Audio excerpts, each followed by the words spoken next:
Hello, everybody. We are Pixel Judge, and we're talking about E3. A few predictions. Some serious, some not so serious, some that we'll just come up with off the top of our heads whilst we're going. The most important thing is to have fun. We'll be starting off with Bethesda, because they're going to E3 this year. They're having their own presentation and everything. Woohoo! Came a bit out of nowhere. I mean, Bethesda have been growing quite a lot in the last 5-6 years. That's very true. They have indeed. And with their move into publishing other games other than Elder Scrolls, it really started with Fallout 3, and beyond there, they've just grown and grown.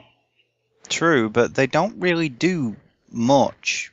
It's one of the things I've noticed about them. They do well, but they only do a couple games, and they do tend to have quite large gaps between them. What was the last one they published? Wolfenstein? Yeah, it was, wasn't it? And then this year so far, all they've done was the expansion for it, wasn't there? That was what, last week? The New Blood. Yeah. So Reckon we'll see a new Wolfenstein? it's a possibility, because although we got the expansion, we haven't seen anything about a new game yet, so it's a possibility. There are always the possibilities of Elder Scrolls or Fallout, because those are the two big ones. I think Fallout's the one everybody wants. Yeah, I'd say so too.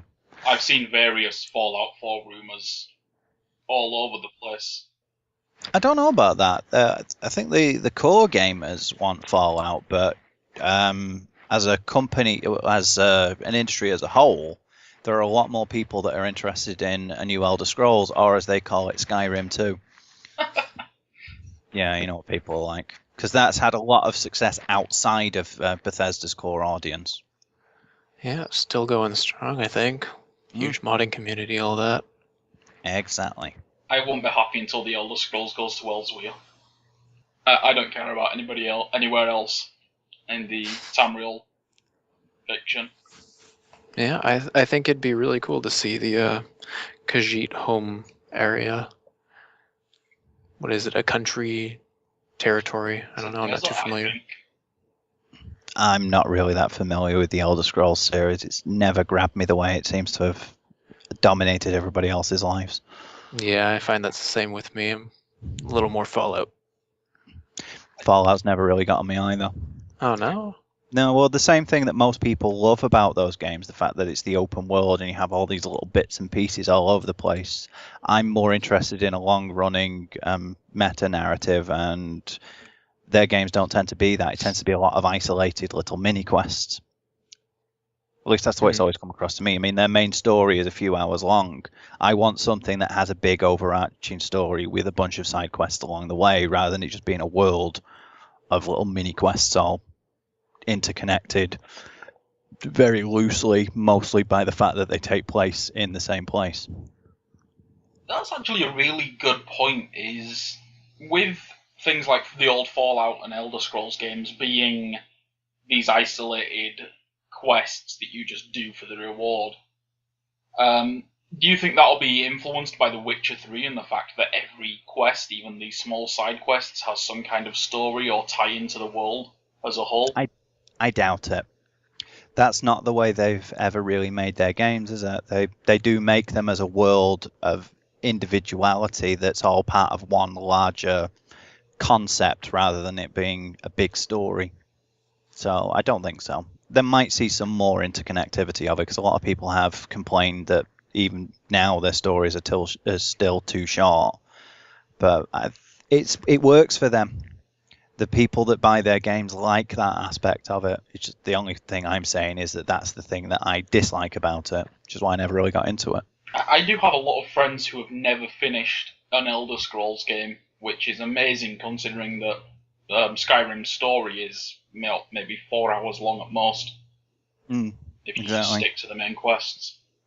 Yeah, actually, considering that, I haven't either. I always go off, do my own thing in Skyrim, and then get bored. I just can't finish it for whatever reason. Because there's so much to do. Yeah, I guess so. I did force myself to just sit down and play through the main story at one point, but I mean the game's very much about wandering off and doing your own thing. Yeah, it's just one big world. It's a big playground of little interconnected bits. You don't like this little story over here? Well, go do this one instead. That's true. I mean, it's also a lot about the modding. That's Yeah, another big definitely. part of Bethesda games. Not necessarily Wolfenstein, but especially Elder Scrolls and Fallout. Yeah. They really rely on the mods to extend the life of the game, add new content, fix the broken things. Or unfix the things that they fix sometimes. Just to be fair, sometimes the bugs are some of the best things about it, like that thing with the dragons being able to pick up giants and stuff. Or giants catapulting you lifelessly into the air. I think that's a classic moment of Elder Scrolls that everybody experiences. It's one of those moments where you know you have something special. Yeah, just a bit. But you were also thinking that we might see something about Doom. Yeah, I mean, it was a couple of years ago now when Wolfenstein the something order. I've forgotten the title. I'm terrible. I think it's just the New Order. The isn't New it? Order. Yeah, it's the New Order Yeah. and the Old Blood, isn't it? Yeah. When the New Order was initially announced, there was the promise for pre-orderers to get access to a beta for Doom. And at QuakeCon, we saw the first Doom teaser. And of course, we've had the new 3-second Doom teaser with the shotgun and the Revenant recently. So I think it's a fairly safe bet that we might see an announcement of the Doom beta and possibly some actual gameplay. Quite probable. Do you think we might see anything about a sequel to Rage? Because a lot of people have asked for that. That would be rather nice and out of the blue. Mm. I enjoyed Rage. A lot of people did. For all its flaws, it had a decent flow to the game. It felt good to play.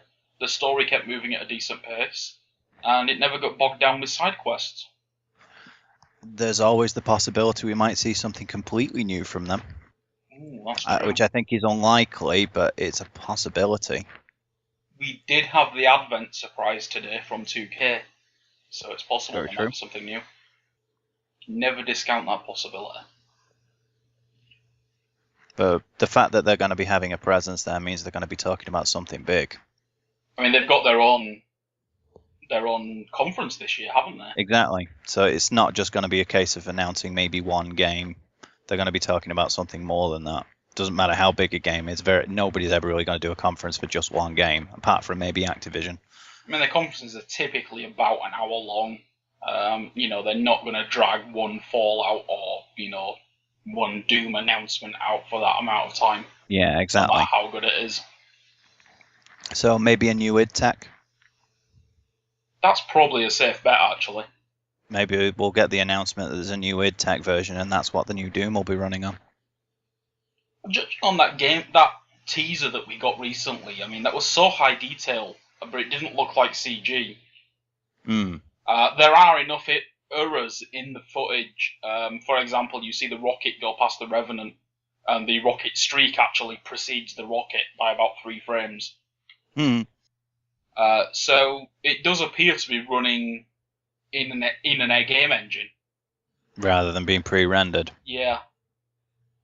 So it's fairly safe to say that that's for actually in-game footage, I think. Sense makes. But again, it also looked to be too high detail to be the existing id tech. Although, that said, Wolfenstein also had a lot of really high detail environments and weapons. That's true. That's true. But the last time they did an id tech one, they made that for Rage, didn't they? That's true. They did. So it has been a while. Had the mega textures thing was the big thing for this version, wasn't it? The textures that never loaded properly. Yeah. I think we've dug Bethesda enough here. I don't Yeah, think I we think can we've insult done. them anymore. To be fair, they're a good company. They do make some good stuff. Even if it's not the sort of stuff I'm interested in, I can't deny that it has its market. I play a bit of everything personally, so even though I don't necessarily appreciate Elder Scrolls as much as others, I can still appreciate that it is. Yeah, It's a pretty good much. marketing strategy to have something that nobody else really offers. They are great games. They're just not my kind of games. Everybody can say that about a certain kind of game, so that's a fair point. Well, in that case, moving on from that, we have another safe bet, Ubisoft. Well, a much safer bet actually, because everybody knows exactly what they're going to do. There'll be some more Assassin's Creed. There'll be something about the Division which will probably look terrible compared to what it used to look like, because this is Ubisoft we're talking about. Maybe something about Watch Dogs 2. There is a possibility, and I did see one of their, I think it was an asset guy, was listing Watch Dogs 2 on his LinkedIn profile for a little while. We've seen those LinkedIn rumours pop up over and over again. And a lot of them have been spot on. Some of them have. Off the top of my head, it's quite hard to judge just how many have been spot on and how many have been miles off target. Well, all the ones I've remembered have proven true so far. We've pretty much got a confirmation on the Division stuff, though. Yeah, well, that's going next year now, isn't it? You think March? I think March, yeah. March does strike me as an interesting window. When was Rogue released? On the consoles? That was in March, wasn't it? I think it was. March is the first big release window of the year. You've kind of got March, then July-ish, where you get a small smattering, and then the next big one is November. You'd think that July would be one of the big ones, summer. You'd think that's when everybody would be pushing because of all the summer breaks and stuff. But for some reason, that seems to be really quiet. Yeah, you tend to get like a couple of big games come out around then, but most of them would rather wait either for the March or November windows, it seems. Yeah. Just curious. Although, with the competition growing especially around the November window, we are seeing a lot of games abandoning that area just so they don't have to compete with Call of Duty 50,000 or Battlefield 15 or whatever it is now. Oh, I don't know. What do you think we're going to be getting from Assassin's Creed then? Because, I mean, they'll be showing something, but... Well, we know there'll be Syndicate. Yeah, maybe they'll be saying that they're doing another sub-game. I think they might just push Syndicate, to be honest with you. So do I. I think they won't show us anything of any real substance. They'll just show us more of it. I think what we'll see is some so-called gameplay, which is just pre-rendered or pre-rehearsed crap, like we saw with The Division last year. And with Unity. Yeah. And pretty much every other game Ubisoft's announced in the last 5 years. Pretty much. They don't seem to be pushing any new innovations this time around either. We do have Rainbow Six Siege. That's a good point, actually. Yeah, that's gone into alpha now, hasn't it? It has. Is it alpha or has it gone into beta now? No, soon to be beta. Right. Yeah. Yeah, anybody who buys the pre-order will actually get access to the beta. I know that. I took part in the alpha, and it was quite a good game. That seems to be the only one they're really pushing anything new with. So usually when they make an Assassin's Creed game, they start talking about the new features they're adding into it. And so far this time, it's just been variations on a theme. That's true. So Rainbow Six, destructible environments isn't a new thing, but the way they're doing it is new for them and generally quite inventive from what I've seen of it. What it kind of felt like was a mashup of Rainbow Six and SWAT. The SWAT game, not SWAT as in the organisation. I get what you mean. Yeah, it's kind of like slow the game down, though. Right now it's too fast, there's not enough time to plan or take it slow through environments. You've just got to do a quick recon and then charge in, hoping it all goes well. But at the same time, Isn't it like competing teams?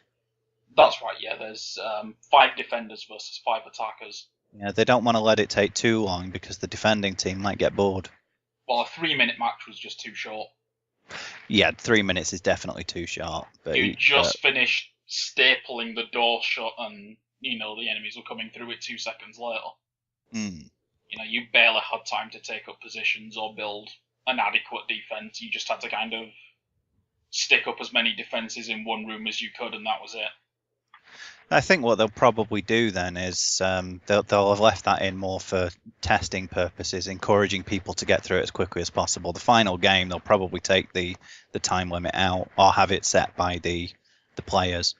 Ubisoft have said that they're slowing player movement while only slightly increasing the round time for the next round of testing. Right. So we'll probably see 4 or 5 minute rounds with slightly slower player movement to make it feel longer. Maybe that's something that they'll spend their time talking about then. More details on the Siege. I know it was only an alpha test, but it had a lot of hit reg issues as well. It was very far from being done, so I don't think we'll see a release date. No, I doubt we'll see that either. The ones they'll be pushing for release at the moment is we'll get Assassin's Creed at the end of the year and The Division sometime next year.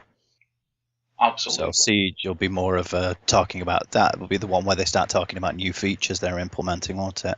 Do you think we might hear anything about Splinter Cell? Since they're other big series, and Blacklist is 2 years old now. It was Blacklist, wasn't it? Is Blacklist 2 or 3? I believe so. It's easily 2 or 3 years old. It's at least 2 years old. I'm not sure, to be perfectly honest with you. They do seem to have given up on Splinter Cell a little bit. I'd have expected something at last year's E3, but instead they pushed Siege. Well, the only one they're really going with the yearly sequels at the moment is Assassin's Creed, because it's their biggest seller, so it makes sense. The others do tend to be a bit more staggered. You know something we haven't seen for a long time from them, actually? I was going to say Assassin's Creed just seems to have fallen into that kind of cash cow niche that sports games have. Yeah. Where they rehash the same thing every year with a slightly different coat of paint and call but it sells, so why not? Yeah. But something we haven't seen from them for a while, Prince of Persia. That's probably because the last one was naff and nobody bought it. It's true, but there are still a lot of people asking for a new one, especially with all the advancements they've made with the parkour in Assassin's Creed. I'd much rather not see a Prince of Persia game than see the most recent one again, though.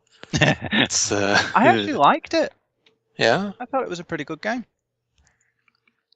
Maybe I'll replay it and we'll see. It had its moments, but overall it wasn't a very good game. It wasn't great, but it was also the first part of a series. The expectations. I think if it had stood on its own, rather than following the excellent Two Towers Sands of Time trilogy. That was the problem, because that was so good.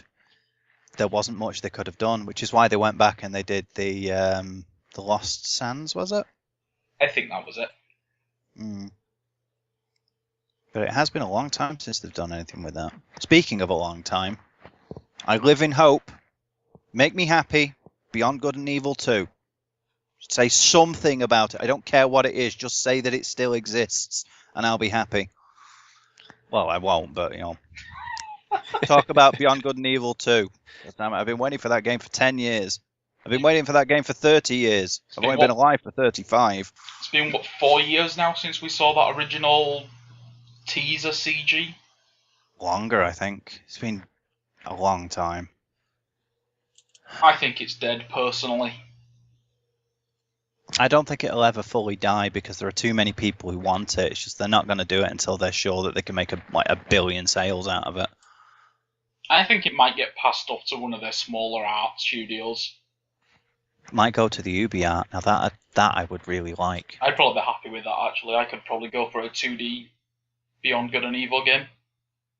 And they haven't done anything with Ubi art since Grow Home, which granted is still quite new, but that means that there's room for them to do something else now.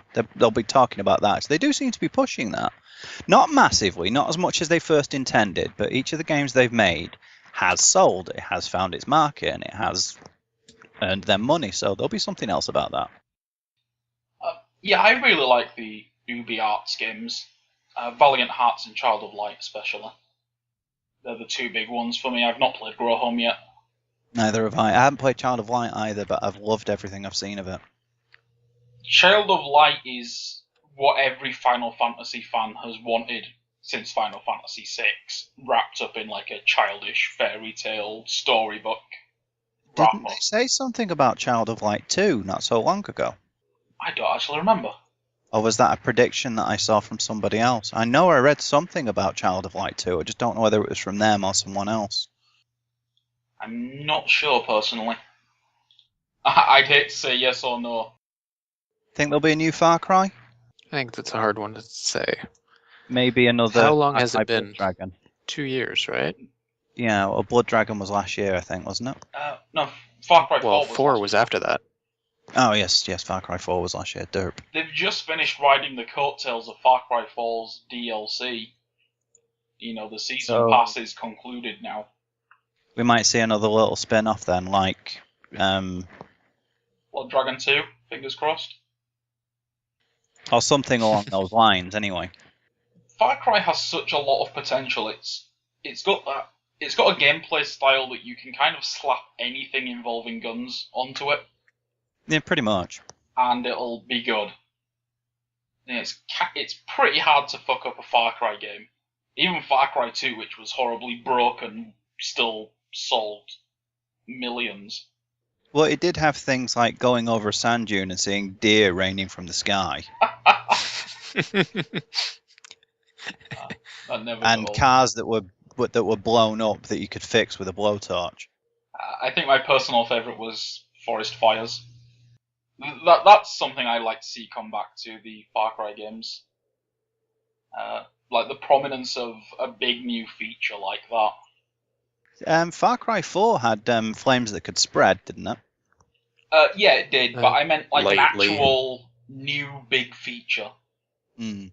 You know, because Far Cry 3 had the wingsuit, which was again pushed in Far Cry 4. The flames from Far Cry 2 have come back, and it just... I mean, we had the gyrocopters in Far Cry 4. I think that was its big new feature. And climbing. That's Oh, true. yeah.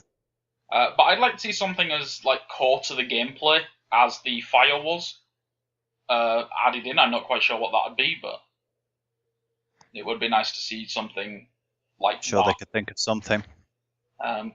Probably some kind of vacuum for our wallets. I think Ubisoft do love their DLC. Yes, they do. And much though I'm loath to admit it, they at least put some effort into it. That's true. It's not like most companies where it's like, pay $5 for this new hat. They're like, pay $5 for this 3 hours of extra content. Okay, I suppose I can see your point. That's true. I mean, it wasn't... None of the Far Cry 4 DLC has been particularly bad.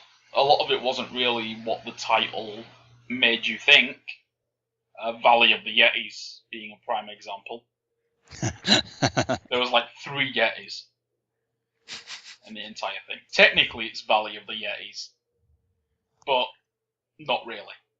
Not in the way that the title would make you think. It's a couple of Yetis rather than a whole mass. Yeah, I mean, there was that promo thing with the big Yeti in silhouette, and it was like, oh yes, we're going to be running around the Himalayas gunning down Yetis, and it's going to be awesome.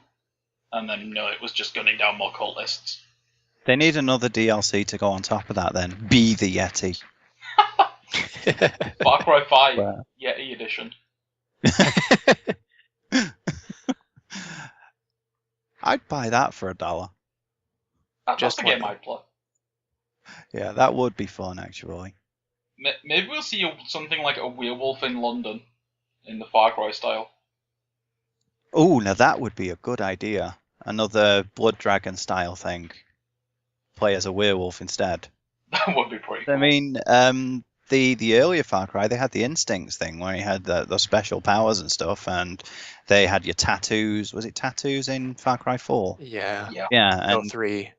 right, and then it was, so what was it in Far Cry 4 that you could upgrade Tattoos with? again. Oh, fair enough. Well, yeah, they the point is they've included concepts of you being more than just a regular man. So why not lycanthropy? That's something the Far Cry games have never really touched on.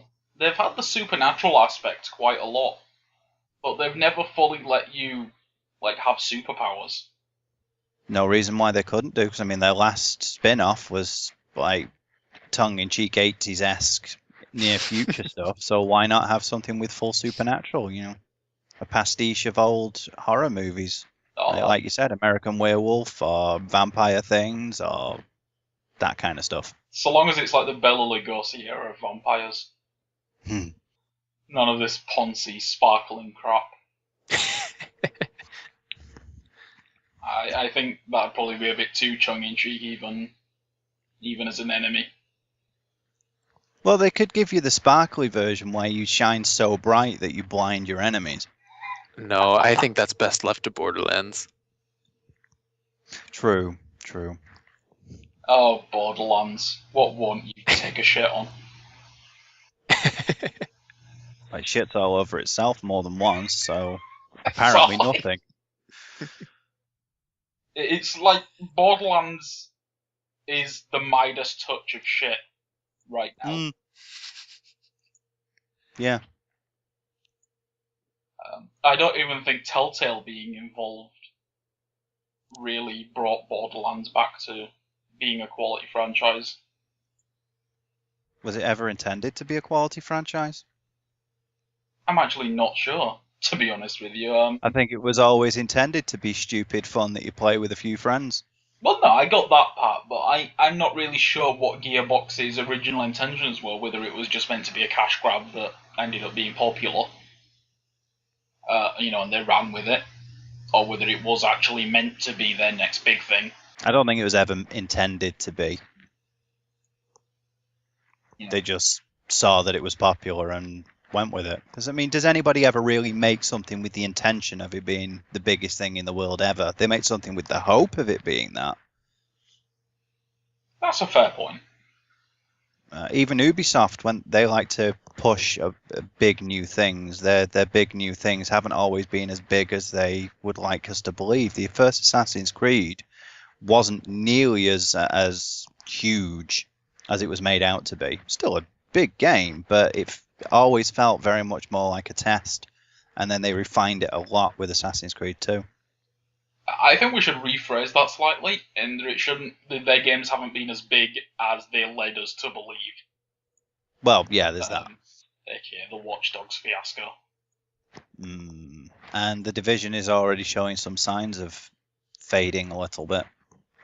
That's disappointing. Well, they had all those ridiculous technical aspects to that original trailer, didn't they? Where it was like dynamic snowdrops and smoke that's got full transparency effects. It's like nobody has hardware that can run this. Nobody will have hardware for the next 10 years that can run this at a decent frame rate. That's true. The problem I have with them doing that is that they push all of these things and they get us excited for them and then remove them instead of leaving them in and saying, okay, you're not going to be able to run it, but at least it'll be there when you can. That's the thing I think Witcher 3 fell down on recently. And again, Watch Dogs fell down on the same thing. At least CD Projekt Red were honest about doing that. Ubisoft just take it all out and then don't say anything about it. Yeah. Crysis is, again, another old game that had the right idea here. Nobody could run it at the time, but the features were still there when people caught up. Oh, yeah. Speaking of it games, was also horribly optimized. Speaking of games that nobody can run properly, should we segue onto EA? Sounds like a plan to me. Battlefront, then. Star Wars Battlefront. Which has already set some tongues to wagging. The thing I keep coming back to. Why was there an AT-AT on Endor? Why? Yes, there was one in the film, but if you paid any attention to the film, you'd see that it was circling the landing pad because it was the only place it had enough room to move around. And the only reason it was there is because it was the Empire. They have the Star Destroyer, which can destroy an entire planet. So much for EA. Because,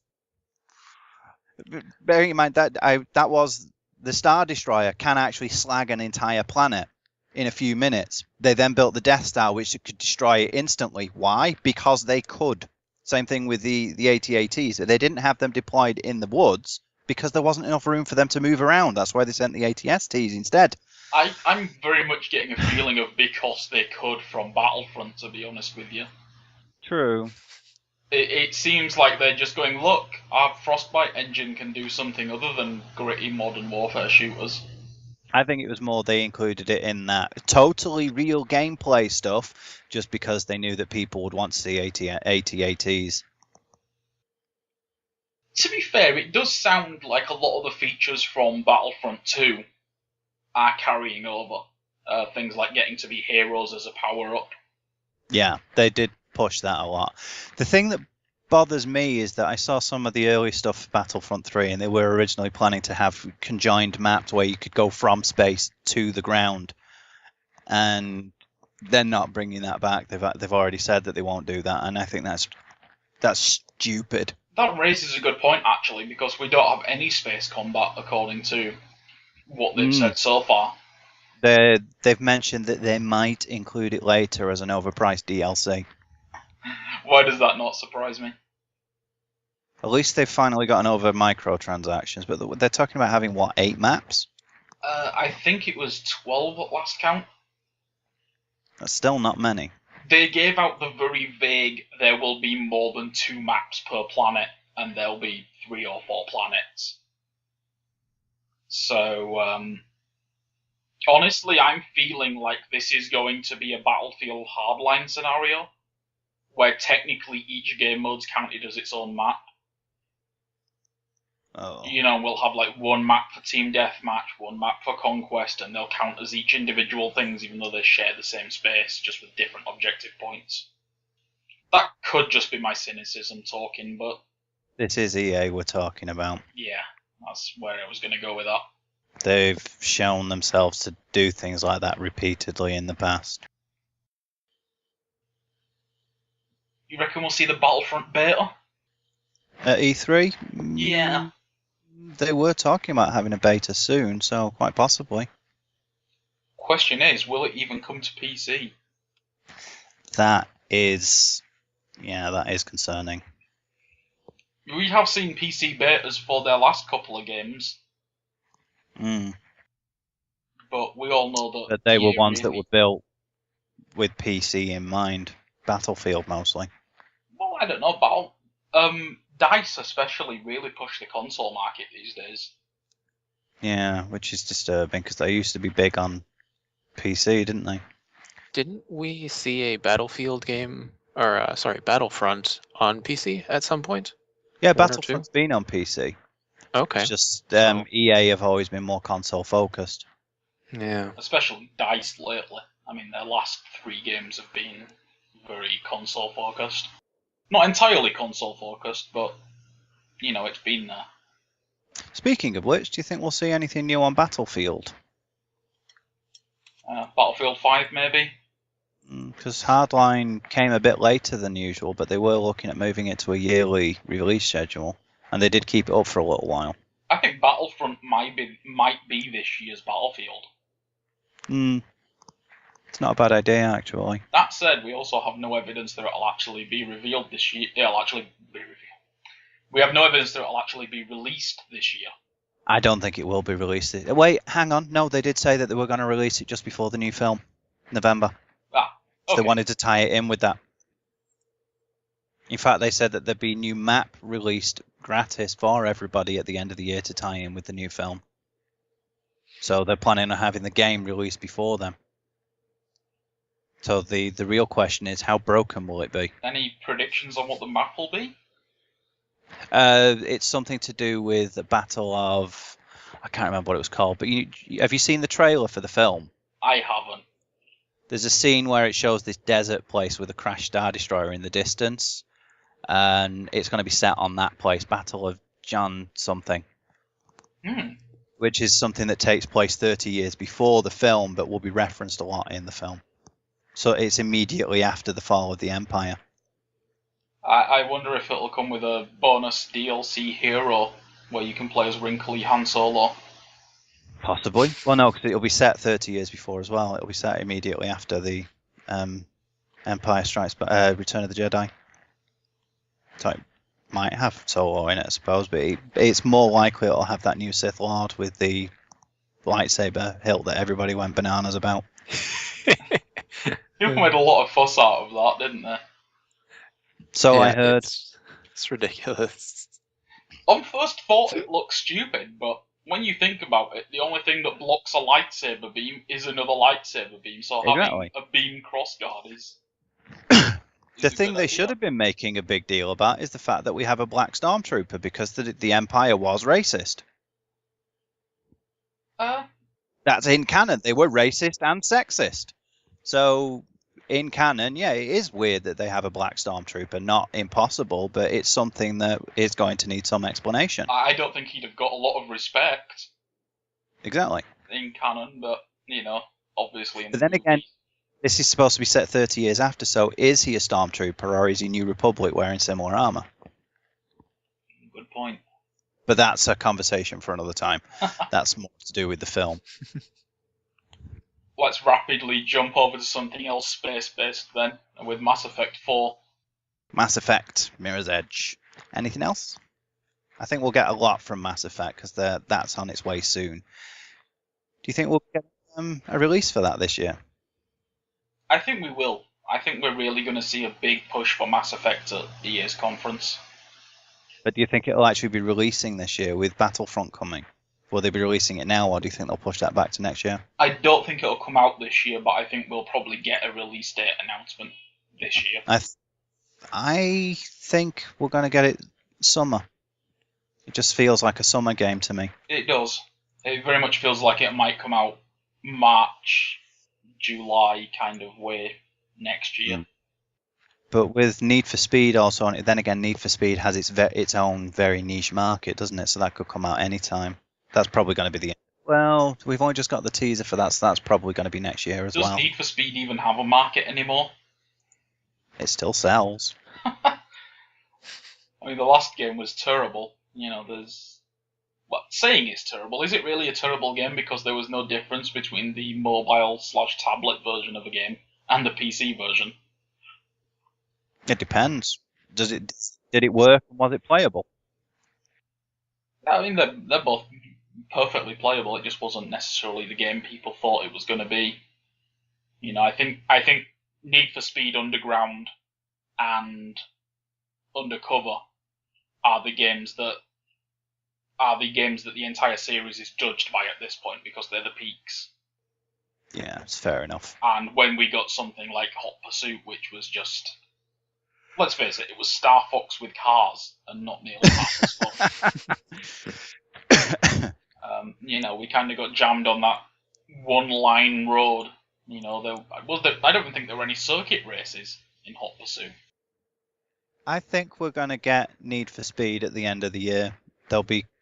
Because it doesn't have a particularly huge market, they'll be trying to cash in on Christmas, I think, the holiday season, people picking it up as a gift for people. There's been a lot of other car-themed things in other media this year as well, with Mad Max and Fast and Furious that have got a lot of attention. Yeah. There was something else with cars as well recently, wasn't there? Project Cars, maybe? No, I mean film-wise. Okay. Yeah, there's Project Cars as well, and there's still that next car game thing that is it BeamNG? Yep. Yeah, no, next car game isn't BeamNG, but that is two other car games. There's a lot of car stuff going, and there was The Crew, of course, which was a dodgy game, but still fun to play. The Crew actually didn't get as much credit as it deserves. As a concept, it was fantastic. It's just the game itself was iffy. It had flaws. I thought the driving itself felt a bit bland, but it wasn't broken. No, it really wasn't. It's just, I think the problem they had with that one is that Ubisoft were a bit too ambitious. The online didn't work properly. Well, there's that as well. And I think that was more because they got more people than they intended. They didn't think they'd get that much attention for it. Having said that, I did play the Xbox One version of the game, not the PC version. And the online on that worked fine for the couple of hours I had with it. That would be Microsoft's side, though. They're very good with their online stuff, to be fair. The PC version, it wasn't broken, it was flawed. I very rarely saw more people around. Even on the Xbox One, you saw, like one other player go past you every now and then. Unless you were all queuing up for the same race. Even then, I didn't see that. Joined the same event, then you didn't really see other players at all. And I did notice that once you joined a crew, you seemed to stop seeing other people altogether. I never got a chance to try that out, unfortunately. I only had a couple of hours with the game, so didn't really get a chance to. I just kind of jumped in and saw how far I could get across the game world, as I think many people would when they have a limited amount of time. Yeah, it's a great game. Well, it's a game I enjoyed greatly, but it's slightly above average. As a concept, though, conceptually, it is a fantastic game, but it's kind of off the beaten path from Need for Speed, so yeah. The only other thing coming from EA that I think we're going to see anything about is Mirror's Edge, and I have a feeling that's going to be something they'll put into one of the quiet times, because they still don't have a great deal of faith in it. And that's a stupid thing to do. They'll put it in at a quiet time when people aren't buying games much, and it won't sell as well because of it, because people don't buy games much around those times. I am actually wondering if they might try and push Mirror's Edge 2 for the end of this year, because it's been in development for ages now, and DICE are obviously shifting the majority of their focus off to Battlefront, if they haven't already. I'd be quite happy with that if they did, but I think we're more likely to see it early next year. I'm more worried about the fact that we haven't seen any real gameplay from it yet. We don't actually know what it's about other than running around. I think we'll finally get some of that, actually. I think we will finally get some of that at E3. I think that's a safe bet. Some real gameplay. Same with Mass Effect 4, we'll see something solid from that. I'm not sure we'll see gameplay, but I reckon we'll at least get a trailer. A big we'll get one of two CG things. trailer or something. Yeah. We'll get one of the two things from Mass Effect. We'll either get some basic gameplay that's just gameplay that shows you what it will run like, or we'll get something about the setting. I don't think we'll get both. It'll be one or the other. I'm assuming that by basic gameplay you mean what we talked about with the Ubisoft thing, where it's blatantly bullshit. It's not actually I mean more things that'll show how the game looks in motion and how you use your gun, that kind of thing. Nothing of actual substance, just the bare bone mechanics. Fair enough. I mean, this isn't necessarily a prediction, but more like a personal wish here. But I'd like to see that the multiplayer of Mass Effect 3, that kind of co-op mode, pulled more into the main gameplay of Mass Effect 4. I'd love to see Mass Effect become a fully co-op game. Just have someone else take over one of your squad members. Exactly. That would be fantastic. Considering last time they talked about Mass Effect, it was talking about your character rather than having a specific hero. I think they may actually be moving towards that. Having a made-up character. That would be great. That really would. To have a universe setting rather than it being a story setting. Yeah, I was going to say, imagine if they did like a Dragon's Dogma type thing where you have not necessarily your main character maybe, but like a second character that you create at the same time that's used for just the co-op, and other people can hire that character as a party member. I don't know if they go with that because they might get a clash with Capcom, and EA don't like to rip off good ideas from other companies. Just the bad ones. Yeah. Fair enough. Speaking of ripping off ideas, that brings us to Activision. Yeah. Who rip themselves off every year. Oh, look, there's a new Call of Duty. It's just like the last one with a little bit different. That said, we've heard a lot of good things about this one so far. True, but we heard a lot of good things about the last one so far. The last one was also good, in all fairness. To be fair, as much as everybody hates on Call of Duty, let's be honest, people hate on Call of Duty because they do release the same thing every year, and it sells. It's not the fact that they release the same thing, it's that people buy it. But the thing is, people buy it because it's a good same thing every year. That's it. I've said this before, and I don't think any other shooter, or any other game engine for that matter, does shooting as smooth as Call of Duty does. There are certainly engines that do it better in some way, but there are none that do it so unified.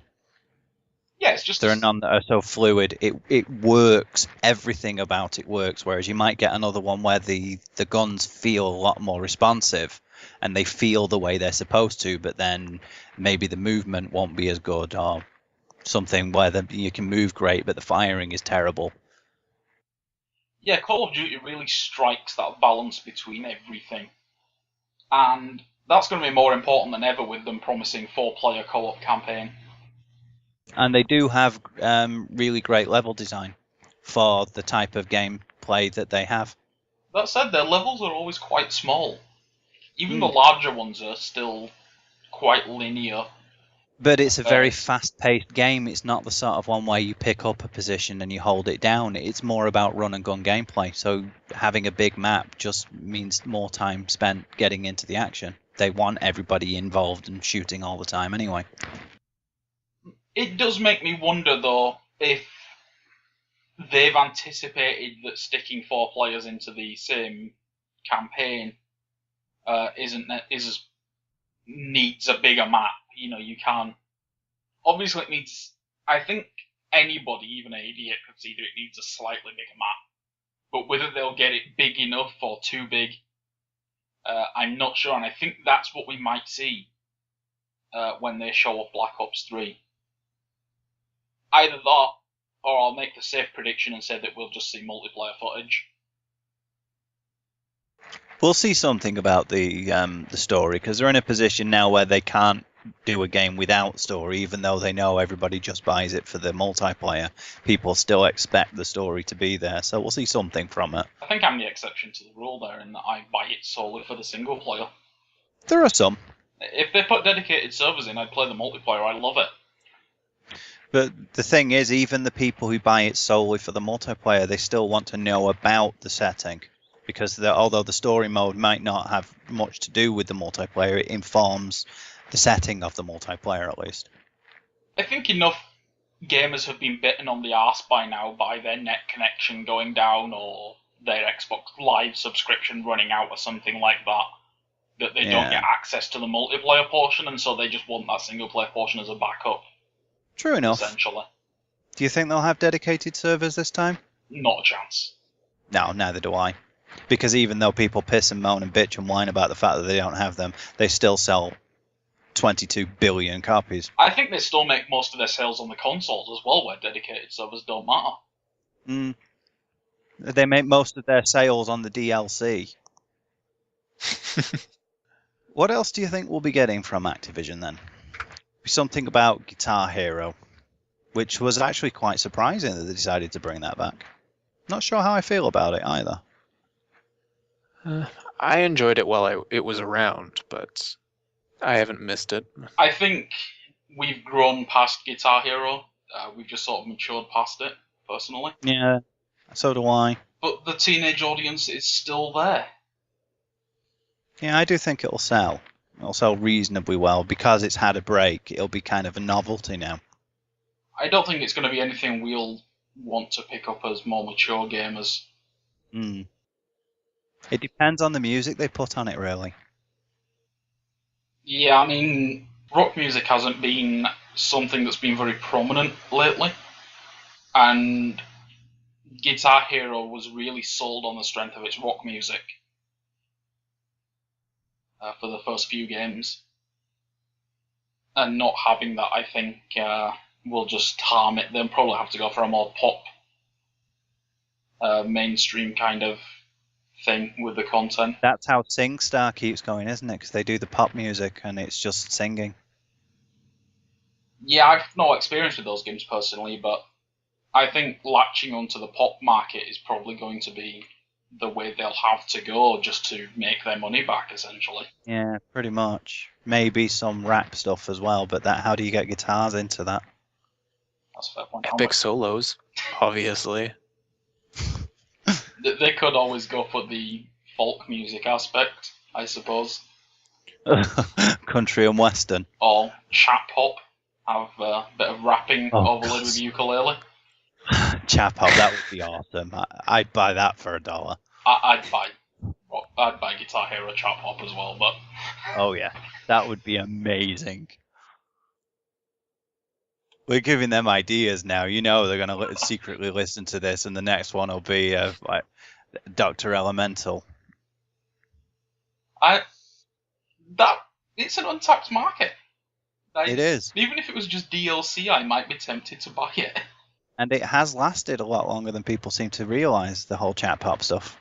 It was a gimmick when it first started, but it's actually growing. It's still kind of gimmicky. Well, it's still a gimmick, but it's a popular gimmick now. True. Other than that, though, what else do you think we're going to get from them? Because apart from Call of Duty and now Guitar Hero again, Activision don't do much. Some Marvel tie-ins, they do seem to keep getting Marvel licensed games. And it is about time we got a new Spider-Man. Hopefully we might even get one that's decent this time. Yeah. Right. Wasn't there Tony Hawk's in the works? Oh yeah, Just that's about right. to say Activision have Tony Hawk's. Which we know a new one is in the works. I think it was Tony Hawk's himself appeared. Yeah, he did, Video. didn't he? He tweeted about it. Yeah. So there'll be a new Tony Hawk's as well. Probably with some shitty new peripheral that doesn't work. Will that be on the PC though? Because that's always been very strongly a console game, hasn't it? Yeah, I don't think we'll see that even come to PC at all. Neither do Then again, I do think the latest Pro Skater was 4 on PC. I know at least 3 was. Did they come to PC that late? No, I think it was like 2 through 4. We got the original one's re-release. The Pro Skater HD came to PC. What about Activision's Mario Kart rival Blur? I haven't heard anything about it. I know. Well, Blur was back in 2010. Do you reckon we'll see a sequel, maybe? No, I don't think it did well. It didn't really go well anywhere. enough to warrant a sequel. We might. So I think really all we're going to get, other than Call of Duty and something about Tony Hawk's, is going to be maybe a couple of really dodgy Marvel tie-ins. There's a new Fantastic Four film on the way. Maybe a Transformers tie-in? Maybe. Is there another Transformers film? I'm not sure. I stopped paying attention after they were terrible. Those are hours of my life I'll never right get from back. the beginning then. Ninja Turtles, there's a new Turtles film. That's a possible. Casey Jones is going to be on this one. Did they get the licensing for that? I think they did, didn't they? Probably. Spider-Man, they're talking about doing another Spider-Man reboot with possibly a black Spider-Man this time. It is not. Sorry, I forget the actor, but he's a young kid. It's not going to be... Yeah, they did make a point of having it being a young kid this time, which is finally. The Human Torch is black though. Yeah, I did notice that. Which has created a bit of a furor. The only thing that I'm baffled by is how come his sister isn't? Because it's Sue Storm and Johnny Storm. They're brother and sister, so how come he's black and she isn't? They'll probably come up with a standard movie hand-waving excuse for it not fitting continuity. I don't care about the continuity. He's adopted or something like that. Fine, if that's that's all I'm saying is how are they going to explain it? If they say he's adopted, great. It's just I hope that they do actually explain it, because beyond that, I don't really care that he's black. Speaking I of find it odd that his sister isn't. Destiny from Activision. I want an explanation for what was up with that, to quote a famous comedian. In what sense? It just wasn't what they promised, really. I think that's mostly because they overpromised. Well, that's it, but you reckon we'll see a sequel that more fills in their promises? I don't know if we'll get a sequel yet, because they're still pushing DLC a bit too much. Yeah, we might see a second DLC. I mean, now House of Wolves just came out for Destiny. Won't that be the third then? maybe we might see an announcement of Destiny coming to PC to milk a fresh market. Possible. Yeah, But Destiny I might don't think actually so, have a home considering on how PC. resistant they've been. So it'd have a great home on there, but they don't seem to like the idea because it'd mean a lot more balancing. They'd either have to do it on separate servers, or PC players would just piss all over the console gamers. I think it'd Or have do to what be. GTA did. And even though it was split up between console systems and PC, they allowed different lobbies for people who used aim assists and people who didn't. That's a good idea, but I think it's just more the closed network of something like Xbox Live that limits the crossover. Because Microsoft had dabbled in the crossplay a couple of times and it's fallen flat every single time. Mainly due to the games using it being terrible, but that's beside the point, I think. I think the main reason that stops cross-platform play from working is because people on different platforms are very rabidly defensive of their platform and see everything else as inferior, and it's just more hassle than it's worth. That's true. I mean, that's not a new phenomenon. That's been around ever since the 16-bit wars, as the common term is. Yeah, it's not a new one, but it's a lot more aggressive these days. These days, it's not really down to individual platforms, though, is it? It's not really my Xbox versus PlayStation. It's more PC versus console.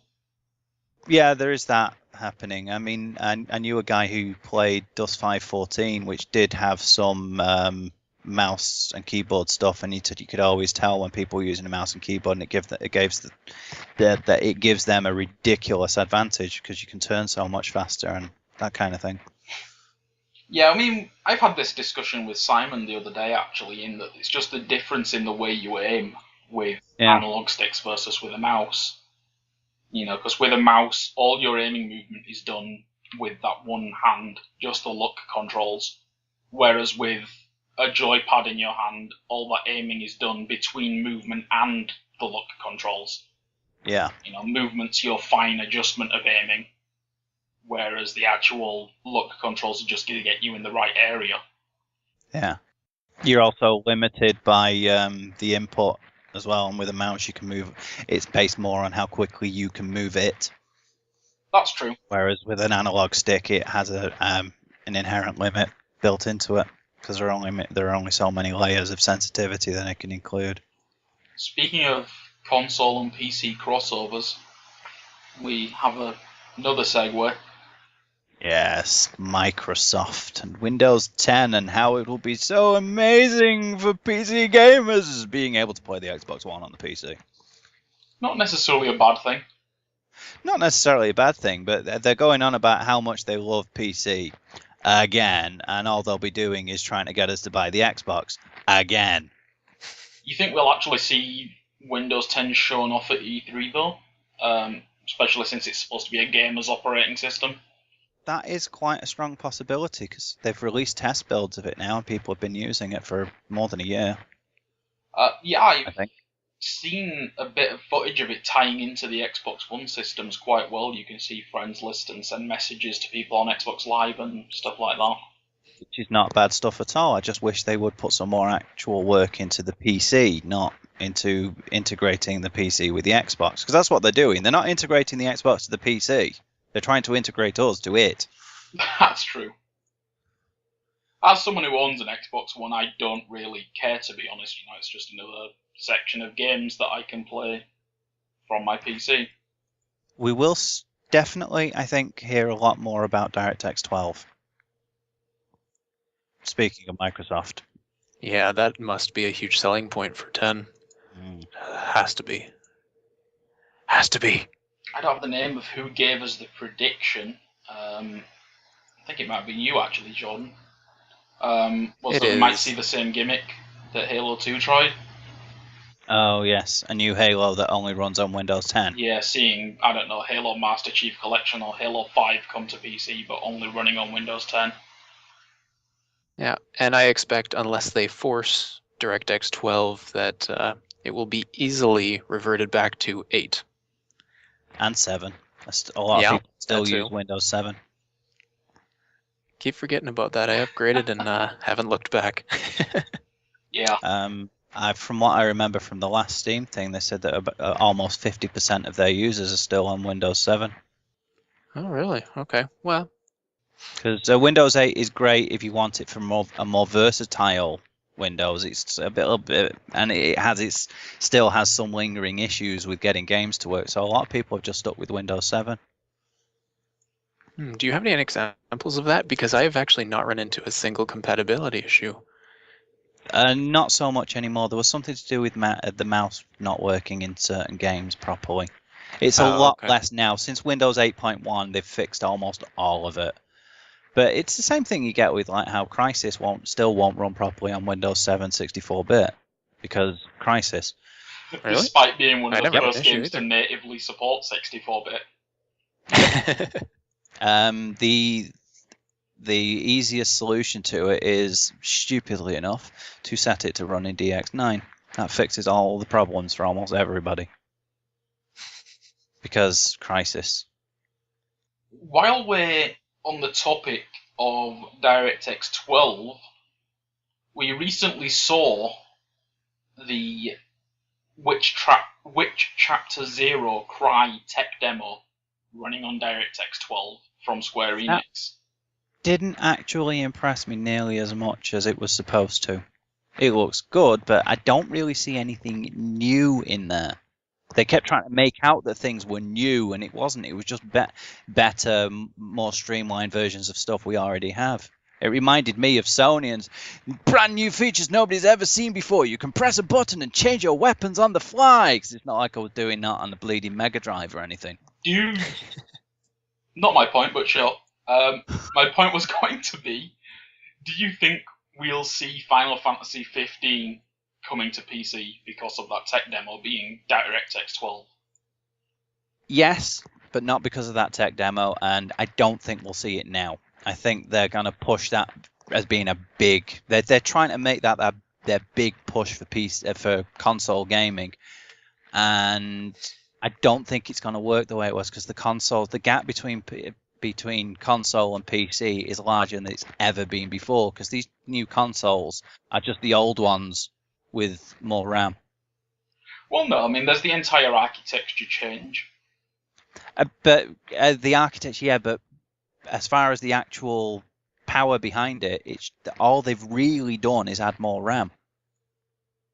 Everything else is it's a streamlined version of what they already had. Well, from a sheer numbers point, the consoles are far more powerful in terms of hardware, just from the numbers standpoint.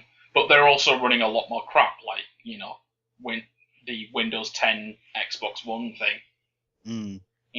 The Xbox is running so much crap alongside its games that it's, about on par with the 360. Which my point being that all the only real upgrade they've made is the amount of RAM, which is not a minor thing, but considering how outdated those consoles were even when they were first released, the gap now is phenomenally huge, and that's why so many PC gamers are complaining because there's so much stuff that PCs are capable of that just isn't being done. That said, a lot of us PC gamers that tend to keep up with the bleeding edge of hardware have had an easier time thanks to consoles slowing down the march of hardware progression. There's a give and take, and to be honest, mid-range gamers now can keep up with the cutting edge of stuff. Exactly, I've not bought a new Which is great. GPU in about 3 years now, maybe 4, and it's still maxing out even the newest games. So it has its ups and downs, and the best thing I'm going to say about that is that when we finally do get to the point where people lose interest in the consoles, or we get some genuinely new stuff from them, the leap we're going to have then will be bigger than we've ever seen before as well. That'll be nice. Thinking of all the glorious possibilities. I'm not really sure we'll see a massive leap anytime soon, though. I mean, we've got the 3D RAM chips coming up. We won't see it soon, but when we do see it, it will be enormous. I think the 3D transistors and 3D RAM chips that are coming up are going to be the first big push that kind of make consoles look silly from a PC That's gaming the point. We standpoint. are DDR4 is right on the cusp of being released now, isn't it? Yeah, I mean, like I've just said, I mean, the 3D chips that are, they use less power, they're faster, they're more efficient. It's giving hardware manufacturers a chance to really refine what they already have, rather than having to push for brand new stuff. Speaking of which, AMD and nVidia are going to have some stuff there. The 390X. Quite possibly. I don't know whether they'll call it the 390X. They probably will, following their usual pattern. nVidia, do you think they'll announce any actual new cards or just variations on a theme? I mean, they're the performance leaders right now by a decent chunk. So I'm not sure we'll see any new cards. Yeah, my experience has always been with AMD and nVidia is that one makes this big leap forward and gets all the performance, and then they sit on the laurels, and then the other one leaps forwards, and they're like, oh, we need to do something again now. So I think AMD are going to be focusing on trying to catch up, and nVidia will just be going like, here's a purple version of that card you already got that costs an extra $30, but it's a new version of it, so go and buy that one instead. I think Nvidia's probably still trying to work out what they're going to call their next generation of cards. They've already done the single digits. They've already done the thousands. Now they went back and did the hundreds. How about smaller than the decimal point? I love the way AMD have done it, because they used to do like the 1250, the 1650X, then it was like just straight numbers, and now they've gone back and they've done the 290X, so they've got rid of a number instead of adding one. ATI and /AMD have always had a bit of a weird naming scheme, although Nvidia's copied it recently with their GTXs and such, and TIs and all that rubbish. But I always found AMD's XT and XTX and stuff like that to be quite confusing, personally. Yeah, well, usually when they put stuff on like that, that's more of a manufacturer name. That's true. Because, I mean, the one I got is a Radeon HD 6950, which is just a Radeon HD 6950, and then it has VTX on the end because VTX manufactured it. Whereas when you get nVidia, it's like those letters mean different things, and they confuse the crap out of me. Yeah. So I don't know what's the TI and the GTX and the XI WED and the X-Wing and the 1234 and... I have to be completely honest, I have no idea what the difference between a Your GTX or a TI is. 11899888199. I don't know. As somebody who's used a 919725. nVidia since I've been building my own computers, it makes sense to me. A TI is just a larger version of that model. Fair enough. See, I didn't know that. So that's always what I thought the GTXs were. Nope. GTX is like a completely different series than anything that's labeled GT. Oh. GT is like the low tier. See, we're an educational show. Yep. So new cards from AMD, some newly tweaked cards from nVidia. What about software? Because nVidia have been making a really big deal about Hairworks. Well, it recently performed extremely well in The Witcher 3. I've heard it killed a lot of people's computers, though. That's what you get for buying cheap. Yeah. Seriously, though, it didn't have as big of a performance impact as I thought it would. I really genuinely thought that as soon as you had like more than one character on screen with the fancy hair, that it'd just eat frames. Well, that's one of the big things that nVidia are good at, because they make it specifically geared around their hardware. If you're running their hardware, it tends to run very smoothly. Same with PhysX. PhysX runs great on nVidia cards and kills everybody else. Well, if you remember, PhysX started as an independent card, an actual separate physics card that you had. And nVidia bought them up and integrated the hardware into their GPUs. And I'm kind of wondering if maybe we'll see something pushing for maybe better physics on different objects. Things, because we're seeing a lot of games with things like water physics, hair physics, soft body physics in car sims. I'm wondering if we might see something to optimize that. Alright. Or maybe even a push for a new type of physics interaction, because I mean it's usually, like you said, water. We've had people focus on fabrics. Now we have hair. Maybe something to try and focus more on movements of bodies. That's physics, isn't it? Well, physics is kind of just like an overall system. But then again, considering it's like they've only Havoc just physics engine. Yeah, but the fact that they've only just made a big deal out of hairworks, I doubt they'll be seeing something that is designed around, like ball jointing of a person. But that's one thing that's going to turn up eventually. But this time around, do you think nVidia are really going to do much of anything? Because they don't have any need to at the moment. They're the performance leaders. They've just brought out hairworks. There's no real reason for them to do anything. You know, if they could announce that they're going to shave 200 quid off the price of all their cards, they'd bury AMD overnight. Even though they keep insisting that people are willing to pay the extra price for the extra performance anyway. I think people are mostly willing to pay the extra price so they don't have to deal with AMD's crap drivers. See, people keep saying that. I've never had any problem with AMD. I've heard equally bad things from either drivers, and so have I. I've heard. I don't tend to put much stock in those because I think the majority of the complaints you get about AMD drivers are from people who are NVIDIA fanboys, and the majority of the complaints you get about NVIDIA drivers are from AMD fanboys. Yeah, that's totally possible as well.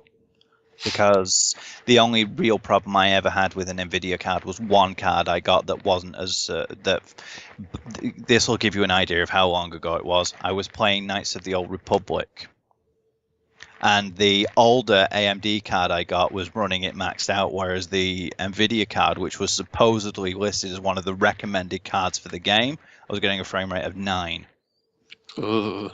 Yeah, so I don't know what was going wrong with it at the time. That's the only experience I've ever had with NVIDIA, so I just took it out and used my old one.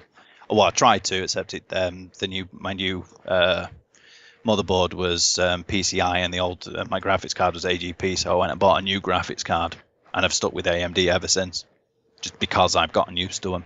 While we're on the topic of display hardware, do you think maybe we might see something new about VR? I think the main thing we'll see about that is just some more tech demo stuff for the Oculus. Maybe something about Sony, but that's not really going to make much difference to us. So, have we got an official release date for the Oculus Rift yet? I believe it's early next year. There's no actual date, though, is there? It's just a window. Yeah, they might unveil their final retail version of it. However, I do believe the Vive is supposed to be available this summer. Wasn't the Vive's retail price set at something ludicrous like $700 though? Yeah, that is true. It could be. I'll be honest with you, as soon as Facebook acquired Oculus, I pretty much killed all interest I had in VR, which is unfortunate because it was starting to look really good before that. I just don't trust Facebook as a company. No, I at don't all. either. I despise Facebook as a company. Completely aside from the privacy issues, I think that they'll just casualify it as much as possible, and it'll be like Farmville 3D. I know it sounds stupid, but I really do think we'll end up seeing them push it in that kind of direction. It wouldn't surprise me if we end up seeing something like Facebook having to be integrated into the Oculus, like you have to sign in to even use it. Yeah. Or you have to watch an ad before your game boots up or something stupid like that. Those really are the problems I have with it. And then, of course, there are the privacy issues on top of it.